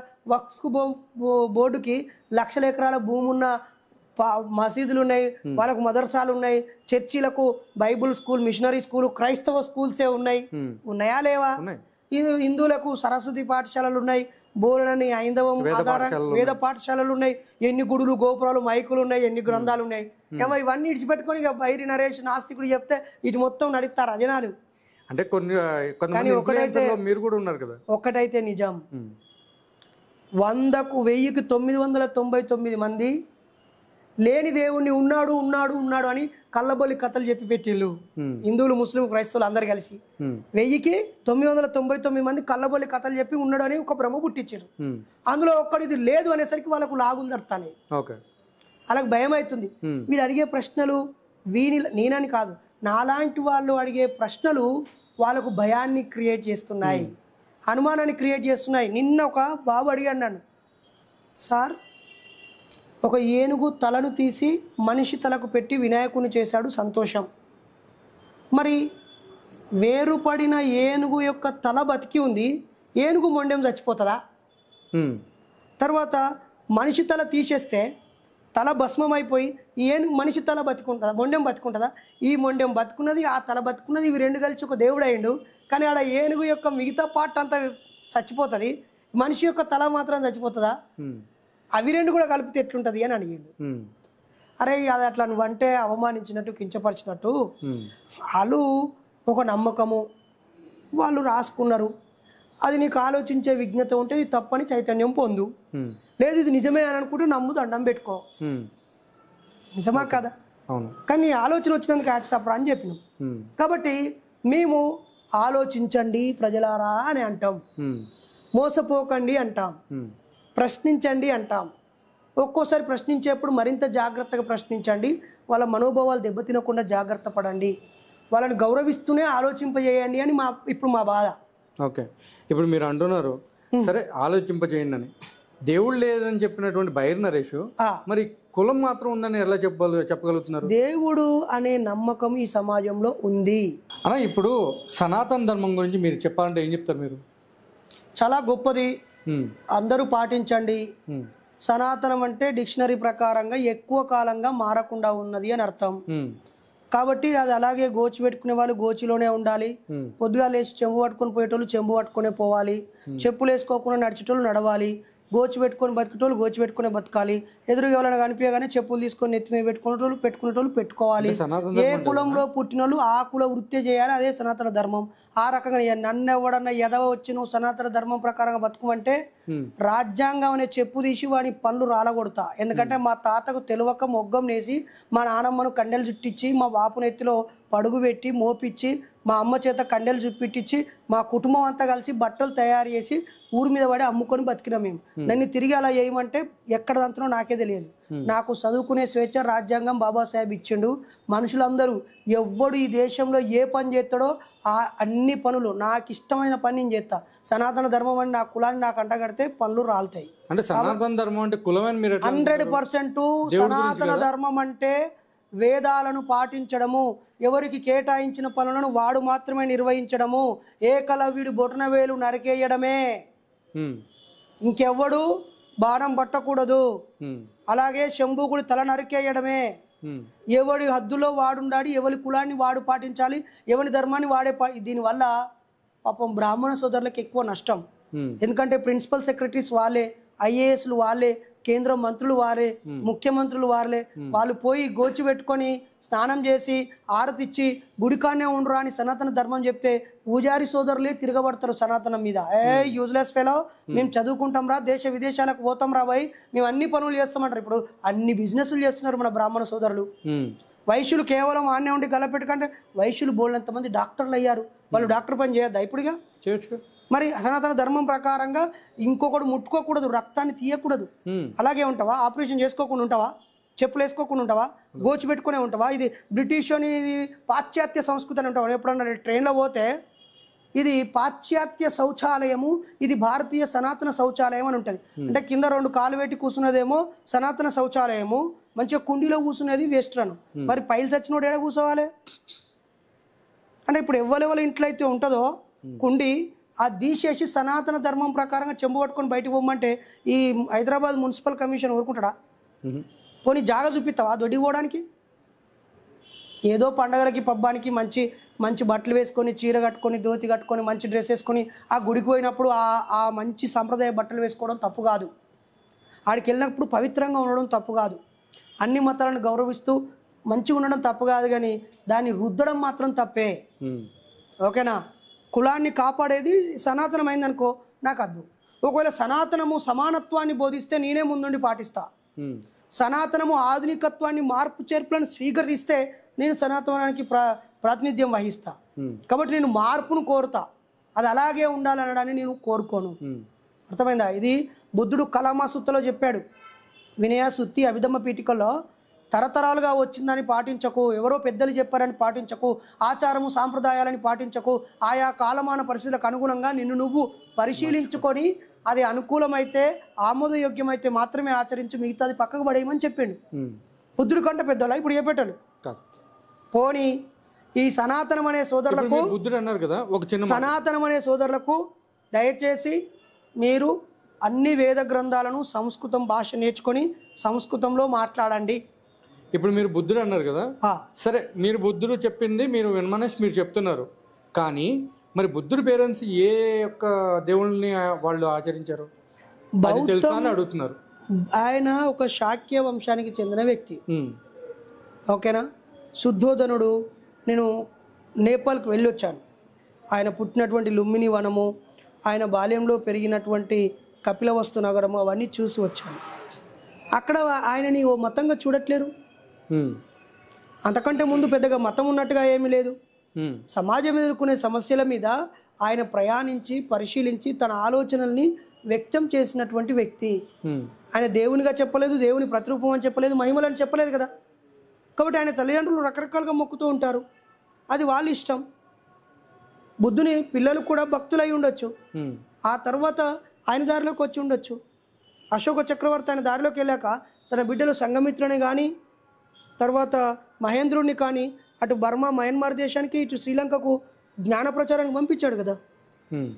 కాబట్టి ఒక వ్యక్తి, ఇప్పుడు నేనేమంటానంటే బ్రదర్, సనాతన ధర్మం గొప్పది అని నువ్వు అన్నావు అనుకో, సరే అంట, అంతే. నాకు నీతో ఏం లొల్లి? అంతే. దానివల్ల సమాజానికి గొప్పగా ఉపయోగపడుతుంది, గొప్పది అవుతుంది. ఉపయోగపడకపోతే కాలగర్భంలో కలిసిపోతుంది. బలవంతంగా గొప్పది గొప్పది గొప్పది అని అంటే ఎవడో ఒకడు అది ఎట్లా గొప్పది అవుతారు అని అడిగినప్పుడు నువ్వు నోరు మూసుకోవాల్సి వస్తుంది, అంతే. ఇప్పుడు మరి అలా చూసుకుంటే సనాతన ధర్మంలో కూడా వేదాలు అనేది ఉన్నాయి కదా, వాటి గురించి మీరేమంటారు? 10 సార్లు వేదాలు అంటావు. నేను 5 రకాల వేద పుస్తకాలను సంపాదించుకొని పరిశీలించాను. వేదాల మీద రాసిన పుస్తకాలను చదివాను. అవి చదివిన బాబాసాహెబ్ అంబేద్కర్ రాసిన రివల్యూషన్ కౌంటర్ రివల్యూషన్ చదివాను. ఆయన రాముడి పురాణము కృష్ణుడి పురాణం చదివి బాబాసాహెబ్ రాముడు కృష్ణుడి రహస్యాలు అనే పుస్తకం రాశాడు, అది చదివాను. మరాఠీ భాషలో ఉన్న పుస్తకాలన్నీ చదివినటువంటి జ్యోతిరావు పూలే రాసిన గులాంగిరి అనే పుస్తకం నేను చదివాను. గులాంగిరి ఆయన ఆ రోజుల్లోనే అక్కడ సనాతన ధర్మాన్ని పాటించే వ్యక్తులను, ఇది కాదురా మానవ ధర్మం కావాలి, సమాన ధర్మం కావాలి, సనాతన ధర్మం అక్కరలేదు, సమాన ధర్మం మానవ ధర్మం కావాలని ఆయన తన వీలునామా రాశాడు, అది చదివాను. అయినా ప్రజలు ఒకటి గుర్తుపెట్టుకో, ఏం పని పాట లేనోళ్ళు, ఉత్త కూసుండి పుల్లలేసేటోళ్ళు, లొల్లి పెట్టుకునేటోళ్ళు ఆ పేరుతో మాట్లాడతారు. రోడ్డు మీదకి పో, మీకేమైనా సమస్య ఉందని మైకు పెట్టు, ఈ ధర్మం ఆ ధర్మం ఈ మతం ఆ మతం చెప్పారు. కొంచెం ఈ రోడ్లు వెడల్పి వేయాలి, ఈ మురకాల వాళ్ళు సాపి వేయాలి, బతుకులు ఆగమైనవి, బతుకు తెరువు కావాలి, ఈ పెట్రోల్ ధరలు తగ్గాలి, గ్యాస్ ధరలు తగ్గాలి, ఉచితంగా విద్యా వైద్యం అందాలి, హాస్పిటల్లో వైద్య సిబ్బంది పెరగాలని మనుషులకు అవసరం ఉన్న విషయాలు చెప్తారు.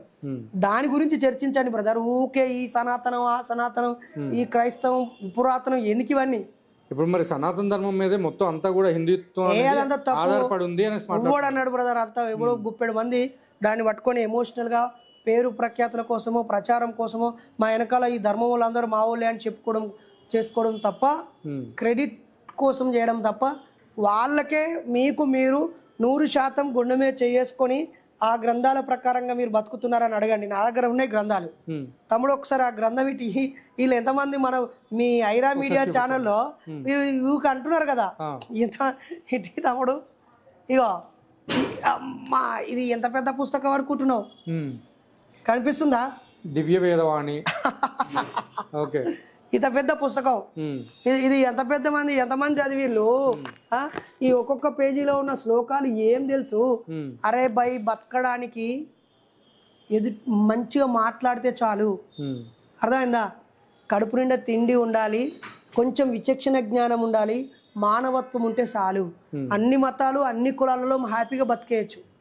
కుల గజ్జి వద్దు, మత పిచ్చి వద్దు, లేని దేవుడి మీద ఆధారపడేటువంటి బానిస స్వభావం వద్దు. దేవుని నమ్ముకుంటే నమ్ముకో, అది కేవలం నీ నమ్మకానికి నీ కుటుంబానికి నీ జీవితానికే పరిమితమై ఉండాలి తప్ప అది రాజకీయాలకి సమాజంలో అందరికీ మనుషులను వేరు చేస్తూ ఇది గొప్ప అది గొప్ప. అరే నీ గొప్ప నువ్వు చెప్తే కాదు, దాని ఫలితాల ద్వారా గొప్పగా ఉండాలి. అయితే ఇప్పుడు ఇంకొక విషయం, ఇప్పుడు మీరు అంటున్నారు, నేను ఇందాక ఆ క్వశ్చన్ వేసాను, ఇప్పుడు దేవుడు నథింగ్, మతాలు అనేది కూడా నథింగ్, అసలు ఏవి లేవు అని మీరు లేవు అనట్లేదు, గుర్తుపెట్టుకో. కానీ ఇక్కడ మరి కులాల గురించి మీరు ఎందుకన్నా, ఇప్పుడు మీతో పాటు రెంజర్ల రాజేష్ అన్న ఒక ఆయన ఉన్నారు, ఆయన కులం గురించి ఎక్కువగా కూడా మాట్లాడటం నేను చాలాసార్లు చూశాను. సో మాలా మాదిగా అని చెప్పి ప్రతిసారి మాట్లాడుతున్నారు. సో అసలు ఎందుకు వాటి గురించి కూడా ఎందుకు అంత ఇదిగా మాట్లాడడం? అందులో మీరు కూడా ఉన్నారు కాబట్టి నేను ఆ క్వశ్చన్ రేస్ చేశాను. అదేం కాదు, నేను నా లైను మూఢనమ్మకాలు, శాస్త్రీయ దృక్పథం, ఆ తర్వాత మహనీయుల ఆలోచనల్ని ప్రచారం చేయటం, ఆ తర్వాత ఒకదానికి ఒకటి ఇంటర్లింక్ అవుతూ సమాజంలో రకరకాల అట్రాసిటీస్ సమస్యలు ఇబ్బందుల మీద మాట్లాడుతుంటాం. ఆ అంశాల మీద వేరుగా మాట్లాడిన వాళ్ళు పనిచేసిన వాళ్ళు కోకొల్లలుగా ఉన్నారు. ఇప్పుడు మీకు కనిపిస్తున్న మా పనిని కూడా కోకొల్లలుగా మాకంటే ఎక్కువ చేసిన వాళ్ళు కూడా ఉన్నారు. మేము మీడియాకు దొరకడమో లేకపోతే పబ్లిక్ వ్యూవర్స్ లేకపోతే ఫాలోవర్స్ లేక ఏదో ఒకటి క్రియేట్ అయ్యి మీకు మేము చేరాము. మీకు చేరని వాళ్ళు చాలా మంది ఉన్నారు. కాబట్టి రెంజర్ల రాజేష్ అని అన్న ఒక అంబేద్కరిస్టు, ఒక రచయిత, మూఢనమ్మకాల మీద మంచి పాటలు రాశాడు కాబట్టి నాకు ఆయన అభిమానం. అలా నాకు అభిమానం. తర్వాత ఆయన కాన్స్టిట్యూషన్ గురించి కులాల గురించి మాట్లాడుతూ ఉంటారు. ఒకే వేదిక మీదకి వెళ్ళి మాట్లాడుతుంటాం. కానీ ఆయన దారి ఆయనది, ఆయన వేరు. అయితే మేము వెళ్లే దారిలో మమ్మల్ని బాబాసాహెబ్ మూఢనమ్మకాలే కలిపాయి. ఆ తర్వాత ఈ మధ్య కాలంలో వచ్చినటువంటి సుప్రీంకోర్టు తీర్పు మీద మాలా మాదిగా అంశం పైన రిజర్వేషన్లు ఉండాలని, వర్గీకరణ జరగాలని వద్దనే గొడవలు జరుగుతున్నాయి. ఆ క్రమంలో ఆయన మాల సామాజిక వర్గం పిలిచే సమావేశాలకు వెళ్ళి తను పాటలు పాడుతూ మాట్లాడుతూ మాలా మాదిగలు ఒక్కటే అని, విభజన శాస్త్రీయంగా జరగాలని, ఒక మాలలనే వ్యతిరేకిస్తూ మాలలు చెడ్డవాళ్ళు అని చిత్రీకరించడం సరైంది కాదు అని ఆయన తన గొంతు వినిపిస్తున్నారు. అది అతని పర్సనల్ ఒపీనియన్. ఒకవేళ రేపు ఆయన తప్పు ఆయన తెలుసుకొని క్షమాపణ చెప్పొచ్చు, లేదా ఆయన చెప్పిందే నిజమైపోయి ఆయనే నిజమైపోవచ్చు. ఏది ఏమైనా ఆయనలో ఆ వర్షన్ ఆయన అడిగితేనే బాగుంటుంది. నేనైతే ఇది కొద్ది రోజులు ఉంటది కావచ్చు ఎప్పుడైనా. అంటే మీరు కూడా ఆ ఇంటర్వ్యూలో కూడా మీరు ఉన్నారు, ఆ యొక్క సభలో కూడా మీరు ఉన్నారు బ్రదర్. ఒక తీర్పు వచ్చింది, వెంటనే కొంతకాలం నిశ్శబ్దం. తర్వాత దాని విషయం తెలిసాక కొంతమంది దానివల్ల బాధపడ్డ వాళ్ళు వాళ్ళ వాయిస్ వాళ్ళు వినిపిస్తారు. ఆ తర్వాత ఏది నిజమైతే అది నిలబడుద్ది, ఏది అబద్ధమైతే అది అంతరించిపోద్ది. కొంతకాలానికి ఇదంతా పోతుంది. ఇప్పుడైతే జరిగే ఈ ఘర్షణ మంచిది కాదు, సంయమనంతోనే ఉండాలి. ఏదైనా చట్టంతో తెలుసుకోవాలి, లేదా పెద్దలు కూర్చొని ఆధారాలతో చర్చించుకొని ఒక మంచి మార్గంలో పరిష్కరించుకోవాలి. ఆల్రెడీ సుప్రీంకోర్టు తీర్పునిచ్చింది కాబట్టి కూర్చుని ఇంకా ముందు జరగబోయే దాంట్లో లోపాలు రిపీట్ కాకుండా ఉండడానికి ఏం చేయాలో ఆలోచించాలనేది నేను ఒక న్యూట్రల్ పర్సన్గా, ఒక బీసీ బిడ్డగా నా అభిప్రాయం. ఎందుకంటే రెండు పెద్ద ఏనుగులు, అంటే ఒక అస్పృశ్యత, అంటరానితనాన్ని, వెనుకబాటుతనాన్ని, కుల వివక్షని, అవమానాలని దిగమింగి అందులో నుంచి పుట్టుకొచ్చినటువంటి వ్యక్తులు. నక్సలిజంలోకి వెళ్ళి తుపాకీలు బట్టి ప్రాణాలు అర్పించిన వాళ్ళు ఉన్నారు, కలం బట్టి రచనలతో గొంతెత్తి పాటలు పాడిన వాళ్ళు, రాసిన వాళ్ళు, ప్రజల్ని వాళ్ళ కులం మీద జరిగిన దాడుల మీద పోరాటం చేసిన వాళ్ళు, భూమి పోరాటాలు చేసిన వాళ్ళు అందరూ ఒక వెలుగు వెలిగిన వాళ్ళు. ఇప్పుడు ఆ కులం అనే అంశం దగ్గర కొంచెం గజిబిజిగా చికాకు అవుతూ రెండు వర్గాలుగా చీలిపోవడం అయితే సమాజానికి శ్రేయస్కరం కాదు. అది ఖచ్చితంగా ఐక్యం అవుతుంది. వాళ్ళు ఈ కులాలకు అతీతంగా ఉండే రోజు ఒకటి రావాలి, అది వస్తుందని నేను ఆశిస్తున్నాను. ఓకే సరే, ఇప్పుడు ఇక్కడ అట్లా చూసుకుంటే మీరు అఘోరి గురించి కూడా ఏదో మాట్లాడారు అసలు ఏంటి? అఘోరి గురించి నేను ఏమి మాట్లాడలేదు, చెప్పింది నేనని చెప్పి ఒకటి. దానికి కారణము ఎక్కడ ఏది జరిగినా దాని రిలేటెడ్ పర్సన్స్ ఏం మాట్లాడతారని సహజంగా ప్రజలు క్యూరియాసిటీతో ఎదురు చూస్తారు. ఒక దళితుల మీద దాడి జరిగితే దీనిపై మందకృష్ణ ఏమన్నాడు, లేదా బిఎస్పి ప్రెసిడెంట్గా ఉన్నప్పుడు ప్రవీణ్ కుమార్ గారు ఏమన్నారు, ఎర్ర జెండా నుంచి పలానా వ్యక్తి ఏమన్నారు, సాంబశివరావు గారు ఏమన్నారు, కూననేని సాంబశివరావు గారు ఏం మాట్లాడారు, పలానా చౌదరి గారు ఏం మాట్లాడారు, ఇవి కొంతమంది చూస్తూ ఉంటారనమాట. అలాగే అఘోరి అనే అంశం జరిగినప్పుడు కూడా దీని మీద దేవుడు లేడని చెప్పే నాస్తికుడు ఏమన్నాడని చూశారు. చాలా ఛానళ్ళు మీ అభిప్రాయం చెప్పనని ఇంటర్వ్యూ కూడా అడిగాయి. అది ఒక సున్నితమైన సందర్భం, కొంతకాలం తర్వాత పోతుంది. ఎందుకంటే వాపు వేరు, బలుపు వేరు, బలం వేరు, వాపు వేరు. వాపు కొంతకాలానికి తగ్గిపోద్ది, బలం అలాగే ఉంటుంది. నీళ్ళు వచ్చినప్పుడు బురద వస్తుంది, కొంచెంసేపు అయినాక కొట్టుకుపోతుంది. అలాగే నీటిపై బుడగలు వస్తాయి, కాసేపటికి అవి పగిలిపోతాయి. వాటిని మనం ఉఫ్ అని పగలగొట్టక్కర్లేదు. కాబట్టి ఆయా సందర్భాల్లో ఒక్కోసారి ఆయా మతాల్లో కొంతమంది ప్రత్యేక వ్యక్తులుగా వచ్చి కొంతకాలం అలచలు చేస్తారు. మీలోనే ఎవరో కాదు, నేను సనాతన ధర్మాన్ని కాపాడడానికి నన్ను శివుడు పంపించాడు అని చెప్పి చాలా పెద్ద రచ్చ జరిగింది. సంతోషం. నేనేమంటాను, మీరు కాపాడండి, మీకు ఆ స్వేచ్ఛ ఉంది, మీకు ఆ హక్కు ఉంది, ఆల్ ది బెస్ట్.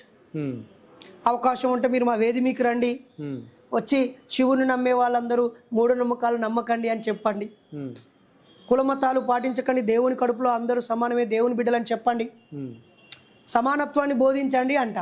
మీ హిందువుల్లోనే మంచి బోధించండి అంట. మీరు అంటున్నారు సమానత్వాన్ని బోధించమని, కానీ ఇక్కడ సమానత్వం కదా, క్రిస్టియన్స్ ని ముస్లింని ముక్కలు ముక్కలు నరుకుతా అని చెప్తుంది ఆవిడ. వాళ్ళ చైతన్యం లేకపోవడము, వాళ్ళ మతము లేదా వాళ్ళ గురువులు వాళ్ళకి విశాల దృక్పథాన్ని బోధించకపోవడం అది కారణం. అది వాళ్ళ అవగాహన లోపమే. రెచ్చగొట్టడం ద్వారా వైరల్ అవ్వాలనుకోవడమో, లేదా ఫ్రస్ట్రేషన్కి గురైపోయి ఓవర్లోక్లో అలా మాట్లాడడమో, ఇంకెవరో ఒకరు ఫీడింగ్లు ఇస్తే, ఇప్పుడు ఫీడింగ్ ఇచ్చి మాట్లాడించడం లాంటిది. అది వాళ్ళ వల్ల సమాజానికి ఏం ఉపయోగమో సమాజం ఆలోచిస్తుంది.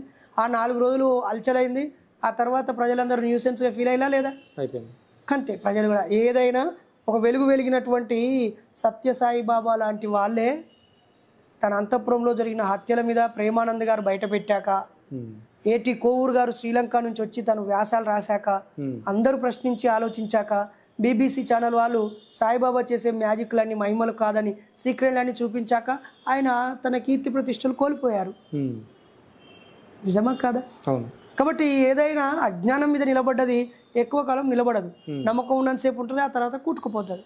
ఓకే. కాబట్టి అఘోరి పర్యటన మీద మేము మాకు అంతర్గత నిర్మాణ పనులు ఉండడం వల్ల మీరు మాట్లాడలేదు. మీరు అంతర్గత అనేసి మాట్లాడుతున్నారు కదా, మరి అలా చూసుకుంటే ఈ మధ్య కాలంలో జరిగినటువంటి విగ్రహాన్ని కూల్చివేయడం జరిగింది కదా, సో ఆ విషయంలో కూడా మీరు మాట్లాడలేదు, అంతే భయపడ్డారు? విగ్రహాన్ని కూల్చినప్పుడు మేము మాట్లాడలేదా అనేది తప్పు. వాడు ముస్లిం అయినా, వాడు క్రైస్తవుడైనా, వాడు అందులో హిందువులో ఒక భాగమైన విగ్రహాన్ని కూల్చడం తప్పు అంటాను నేను. అలానే నేను భక్తుని. ఆ రోజు ఎందుకు మాట్లాడలేదు? నేను భక్తుని కాదు. ఆ రోజు మాట్లాడాలంటే మీ ముందుకు వచ్చే మాట్లాడాలి బ్రదర్. లేకపోతే ఎక్కడో మా పనులు మేము ఉంటాం, అడిగి పరిగెత్తుకుంటూ వచ్చి మా గుడి మమ్మల్ని అన్యాయం చేస్తారని అడిగి వచ్చి అంగిల్ చెంపుకుంటే చెప్పుకున్నట. అంటే అలా జరిగింది కదా, తప్పు కదా అన్నట్టు. అరే తప్పని మా ఫేస్బుక్ లో ఖండించాము, మా దగ్గర మాకు తెలిసిన మేరకు ఉపన్యాసాలు ప్రకటించాము, అంతవరకే కదా. మా దీపం ఎంత వెలుగుతూ వస్తే అంత దూరం కనిపిస్తుంది. నువ్వు ఆడికొచ్చి పెద్ద నిప్పు పెట్టలేదు, మా అందరికి కనిపించలేదు అంటే నేనేం చేస్తా బ్రదర్? అరే ఆడవాడు తనుక సచ్చి రోగనోడు గుద్దుక సచ్చిండు, ముఖ్యమంత్రి మాట్లాడని ఒకడన్నాడు, లాఠీ చార్జ్ చేస్తామని ఒకడన్నాడు. పాపం కొంతమంది మన థర్డ్ జెండర్ సోదరి మనులు మా దేవతను అట్లా చేసిన తల్లడిల్లు ఏడిచి నాకు బాధ అనిపించింది. వాళ్ళకు ఇటు అమ్మ నాన్న లేరు, అటు అమ్మ నాన్న ఉండరు. వాళ్ళు ఆ దేవతనే తమ దేవతగా భావించి ఆ గుడినే కేంద్రంగా థర్డ్ జెండర్స్ అందరూ ట్రాన్స్జెండర్స్ ఉంటారు కదా, వాళ్ళంతా తల్లడిల్లారు. నాకాడ దేవత భక్తి కాదు, ఒక ఆధారం, ఒక నమ్మకం అవమానించబడి ఈడ కూడా నేను అడగొచ్చు ఏమని, ఏమైంది మీ దేవత ఎవడో ఎతకపోతే పోయింది, పలగొడితే ముక్కలయ్యింది అని మేమంటే మళ్ళీ దాన్ని ఎగతాళిగా చిత్రీకరిస్తారు.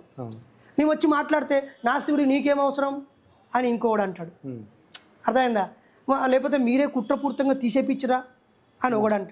ఈ నాన్ సెన్స్ కు మేము ఎందుకు కారణం కావాలి? కొద్ది రోజులు అయితే ఆడ సీసీ కెమెరాలు ఉన్నాయి, దేశమంతటా ప్రకృతింతటా బోల్డ్ అని కెమెరాలు ఉన్నాయి, 24 గంటలు మనుషులు ఉన్నారు, పోలీసు. మనం కష్టపడి సంపాదించిన పైసలతో బోల్డ్ అన్ని డిపార్ట్మెంట్లు పెట్టుకున్నాం కదా. పోలీస్ డిపార్ట్మెంట్ ఉంది కదా, ఇంటెలిజెన్స్ డిపార్ట్మెంట్ ఉంది కదా, ఎంక్వైరీ సిబిఐ నుంచి మొదలుకుంటే ఎన్నో అన్నీ ఉన్నాయి కదా. అది వాళ్ళ పని బ్రదర్. పాలకులను ఎన్నుకున్నాం కదా, గడివికి అనుకున్నావా? ఓటేసారని ఆయన మా యోగక్షేమాలు సమాజ ఉమ్మడి పనులన్నీ చూర్రా బాబు అనే కావాలని అనుకున్నది. వాళ్ళ పని వాళ్ళు చేస్తారు. పోలీసులకు జీతాలు ఎందుకు ఇస్తున్నాం? రక్షించమంటున్నాం, లోపాలు శాంతి భద్రత కంట్రోల్ చేయమని కదా. మేము వచ్చి మాట్లాడేది ఏముంటుంది బ్రదర్? అలా అని మాట్లాడకపోతే మాట్లాడొద్దనో, భయపడ్డామనో, లేకపోతే ప్రశ్నించలేదనో ఇలాంటివి మాత్రం వక్రీకరించొద్దని మేము రిక్వెస్ట్ చేస్తున్నాం. ఓకే. సో ఫైనల్గా బైరి నరేష్ అనే ఒక పర్సన్ ఈ మధ్య డాక్టర్ బైరి నరేష్, సారీ, ఎందుకంటే 10 సంవత్సరాలు పరిశోధన చేసి ఉస్మానియా యూనివర్సిటీకి అందించిన ఒక పరిశోధన గ్రంథానికి ప్రతిఫలంగా నా రీసెర్చ్ స్కాలర్గా చేసిన రీసెర్చ్కి ఇచ్చిన ఒక అతి గొప్ప చదువు అర్హత అది డాక్టర్ బైరి నరేష్ గారు. సో డాక్టర్ బైరి నరేష్ గారు ఈ మధ్య నామకరణాలు ఎక్కువగా చేస్తున్నారంట. నామకరణము అంటే అర్థం, ఇప్పుడు ప్రతి ఒక్కరిని కూడా బైరి అగ్నితేజ అని చెప్పేసి ఒకరికి పేరు పెట్టడం, ఆ విధంగా ఎంతమంది పేర్లు పెట్టారు ఇప్పటి వరకు? అదేం ఉండదు. ఎవరికి నామకరణాలు? నామకరణం అనే పదమే అదేదో అర్థం కాని భాష. ఎవరైనా పేరు, ఒకవేళ నీకు బిడ్డ పుట్టింది అన్నా, మీ కొడుకు పేరు ఏం పేరు అని అడిగినావు, పెద్దోడి పేరు ప్రశ్న ఉదయ్, చిన్నోడి పేరు జ్ఞాన ఉదయ్. అన్నా మీ పిల్లల పేరు బాగున్నాయి, మా పేరు పెట్టని అన్నావు అనుకో, తమ్ముడు అది కన్న తల్లికే హక్కు ఉంటుంది, ఆమెకి ఏది నచ్చితే అది పెట్టుకొని. అయినా మీరిద్దరు కలిసి ఏదన్నా మంచి నాలెడ్జ్ సింబల్గా ఉండే పేరో, లేకపోతే మహనీయుల పేరో, ప్రత్యేకంగా ఉండే పేరు పెట్టమని అడిగినా అనుకో, అప్పుడు స్వేచ్ఛ బాగుంది, నవీన బాగుంది, స్ఫూర్తి బాగుంది, ఉద్యమ, వెన్నెల, సూర్య, ఇట్లా ప్రకృతి, అమ్మాయి పేరు ప్రకృతి ఎంత బాగుంటుంది, సత్యాన్వేషి. ఇలా మా ప్రయాణంలో మంచి పేర్లను సూచించడం మాకు అవకాశం ఇస్తే మేము సూచిస్తాం. అదే పని కూడా మాకు కాదు. ఆ క్రమంలోనే మా అన్నకు ఒక కొడుకు పుట్టినప్పుడు అన్న అరే ఏం పేరు పెడదాం రా అన్నాడు. అంటే మా అన్న అంటే నాకంటే పెద్దవాడు, మా మొత్తం ఎంటైర్ ఫ్యామిలీలో ఆయనే పెద్దవాడు. సో పెద్ద ఆయనకు పుట్టిన మొదటి కొడుకు కాబట్టి అగ్నిలాగా తేజం ఉండాలన్నా అని అన్నా. ఏం పేరు అన్న? అగ్నితేజ అన్న. వాడి ఇంటి పేరు బైరే కదా, మా అన్ననే కదా, వాడి పేరు బైరి అగ్నితేజ. ఇంకోటి పేరు ఆకాష్ అని పెట్టాము, ఇంకోటి పేరు సూర్యచంద్ర అని పెట్టాం, ఇంకోటి పేరు అకులన్ అని పెట్టాం, ఇంకో అమ్మాయి పేరు ప్రశ్నిక అని పెట్టాం, ఇంకొకరి పేరు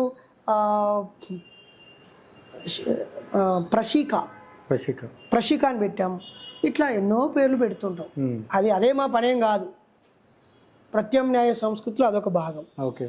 బైరి నరేష్ అన్న, మీరు మా ఛానల్కి వచ్చి ఎన్నో విలువైన మాటలు చెప్పడం జరిగింది. చాలా థ్యాంక్స్ ఫర్ దట్. ఇదే విధంగా ఇంకొకసారి ఒక మంచి ఇంటర్వ్యూ ట్రై చేద్దాం మన స్టూడియోలో చేయడానికి. సార్ తప్పకుండా మీ ఐరా ఛానల్ సబ్స్క్రైబర్ల మీ ఛానల్ సబ్స్క్రైబర్లకి, అలాగే మీ ఫాలోవర్లకి, మీ ఫేస్బుక్, వాట్సాప్, యూట్యూబ్లో ఈ ఛానల్ని అనుకరించే వాళ్ళందరికీ నా రిక్వెస్ట్, డాక్టర్ బైరి నరేష్ అంటే ఏదో ఒక మతాన్ని అవమానించి హైలైట్ కావాలనుకునే వ్యక్తి కాదు. అలా అని మతాల్లోని లోపాలని విమర్శిస్తూ హైలైట్ కావాలనుకునే వ్యక్తి కాదు. ఎవరినో ఒకరిని బాధ పెట్టి సంతోషపడాలనుకునే వ్యక్తి కాదు. అయ్యప్ప స్వామి సంఘటనతో ఎంతో మంది బాధపడి ఉంటారు, వాళ్ళందరికీ నేను సారీ చెప్పాను, ఎక్కడ రిపీట్ చేయట్లేదు. అలా అని నేను భయపడమో బాధపడము కాదు. ఇప్పుడు ఒక సంఘ సంస్కరణ ఉద్యమాన్ని భుజాన్ని ఎత్తుకొని మూఢనమ్మకాల నిర్మూలన సంఘాన్ని స్థాపించాను, నడిపిస్తున్నాను. ఏదైనా మూఢనమ్మకాల నిర్మూలన సంఘం. ఓకే. సో మూఢనమ్మకాల నిర్మూలన సంఘంలో సభ్యులుగా చేరాలని, ఈ సమాజంలో మూఢనమ్మకాలు పోగొట్టాలని, ఆయా మతాలలో ఉన్న వాళ్ళు కూడా మాతో కలిసి రావాలని మేము కోరుతున్నాం. అన్న ఇంకొక క్వశ్చన్ రైజ్ అయిందన్న ఫైనల్ అనుకున్నా కానీ, అదేంటంటే అన్న మూఢనమ్మకాలు అంటే మీ దృష్టిలో ఏంటన్నా? మూఢనమ్మకాలు అని అంటే మూఢ నమ్మకాలు. మూఢ అంటే గుడ్డితనంతో, అజ్ఞానంతో నమ్మేదాన్ని మూఢనమ్మకం అంటారు. ఏది గుడ్డితనము, ఏది అజ్ఞానము? ప్రశ్నించకుండా, పరీక్షించకుండా, నిరూపించకుండా, ఆలోచించకుండా గుడ్డిగా అనుకరించడమే మూఢనమ్మకం. అందులో దేవుడు కానీ, స్వర్గము, నరకము, దయ్యము, ఆత్మ, బాణామతి, చేతబడి, చెడుపు, చిల్లంగి, మరో జన్మ, పూర్వజన్మ, ఇంకా ఆత్మలు, దయ్యాలు, భూతాలు, యజ్ఞాలు, యాగాలు, కర్మలు, కాండలు, ప్రార్థనలు, నమాజులు, యేసు, అల్లా, బుద్ధుని దేవుడని మొక్కేటువంటి క్రతువులు అన్ని మూఢనమ్మకాలే. అంటే మీ దృష్టిలో రాముడైనా, కృష్ణుడైనా, బుద్ధుడైనా వీళ్ళు జస్ట్ మనుషులు మాత్రమే అంటారు? అలానే నేను కూడా అనను. నేను ఎందుకు మనుషులు అనాలి వాళ్ళను? వాళ్ళు మహనీయులు కావచ్చు, వాళ్ళు రాజులు కావచ్చు, కల్పిత పాత్రలు కావచ్చు. నిరూపిస్తే దేన్నైనా నమ్ముతా. ఓకే, అయిపోయి నిరూపించాలి అంతే. మరి ఇప్పుడు మీరు పట్టుకున్నటువంటి ఏదైతే పెద్ద బుక్ చూపించారు కదా, మరి అది నిరూపించడానికే కదా ఆధారం. ఒకటి బ్రదర్, అందులో వేదాలు ఉన్నాయని. బ్రదర్ ఒకటి, నువ్వు దొంగ నీ బుక్ మీద రాసి నీకు చూపించిన, ఒప్పుకుంటావా? ఎందుకు ఒప్పుకోవు? మరి నేను కాదు కాబట్టి. అట్లనే అది గొప్పది అని వీళ్ళు రాసుకున్నారు, ఇది గొప్పది అని బైబిల్ వాళ్ళు రాసుకున్నారు, ఇది గొప్పది అని ఖురాన్ వాళ్ళు రాసుకున్నారు. రాసుకుని అది వాళ్ళ ఇష్టం. అది పక్కోనికి చెల్లని కాగితం, తెలుసా? అవునా? అంటే నీకు వినాయకుడు ఎలా ఉంటాడో తెలియని ఒక ముస్లిం చిన్న పిల్లోడి దగ్గరికి వెళ్ళి వినాయకుడు బొమ్మిస్తే ఇది ఎలిఫెంట్ అని అనుకుంటాడు. హనుమాన్ని బొమ్మ ఇస్తే ఇది మంకీ అని ఆడుకుంటాడు. క్వైట్ న్యాచురల్ కదా. అలాగే ముస్లిం వ్యక్తిని తీసుకొచ్చి ఆ పవిత్ర గుడిలో, గర్భగుడిలో లింగం అవన్నీ చూపిస్తే అది రాయి అనుకుంటాడు, రాయిగా ఆడుకుంటాడు తప్ప ఇది ఒక పవిత్ర దైవం అని అనుకోడు. కాబట్టి దేవుళ్ళు తనను నమ్మే వాళ్ళ ఉనికిలోనే బతికి ఉన్నారు. కాబట్టి మనుషులే దేవుళ్ళను పుట్టించారు. Super, thank you so much. Thank you.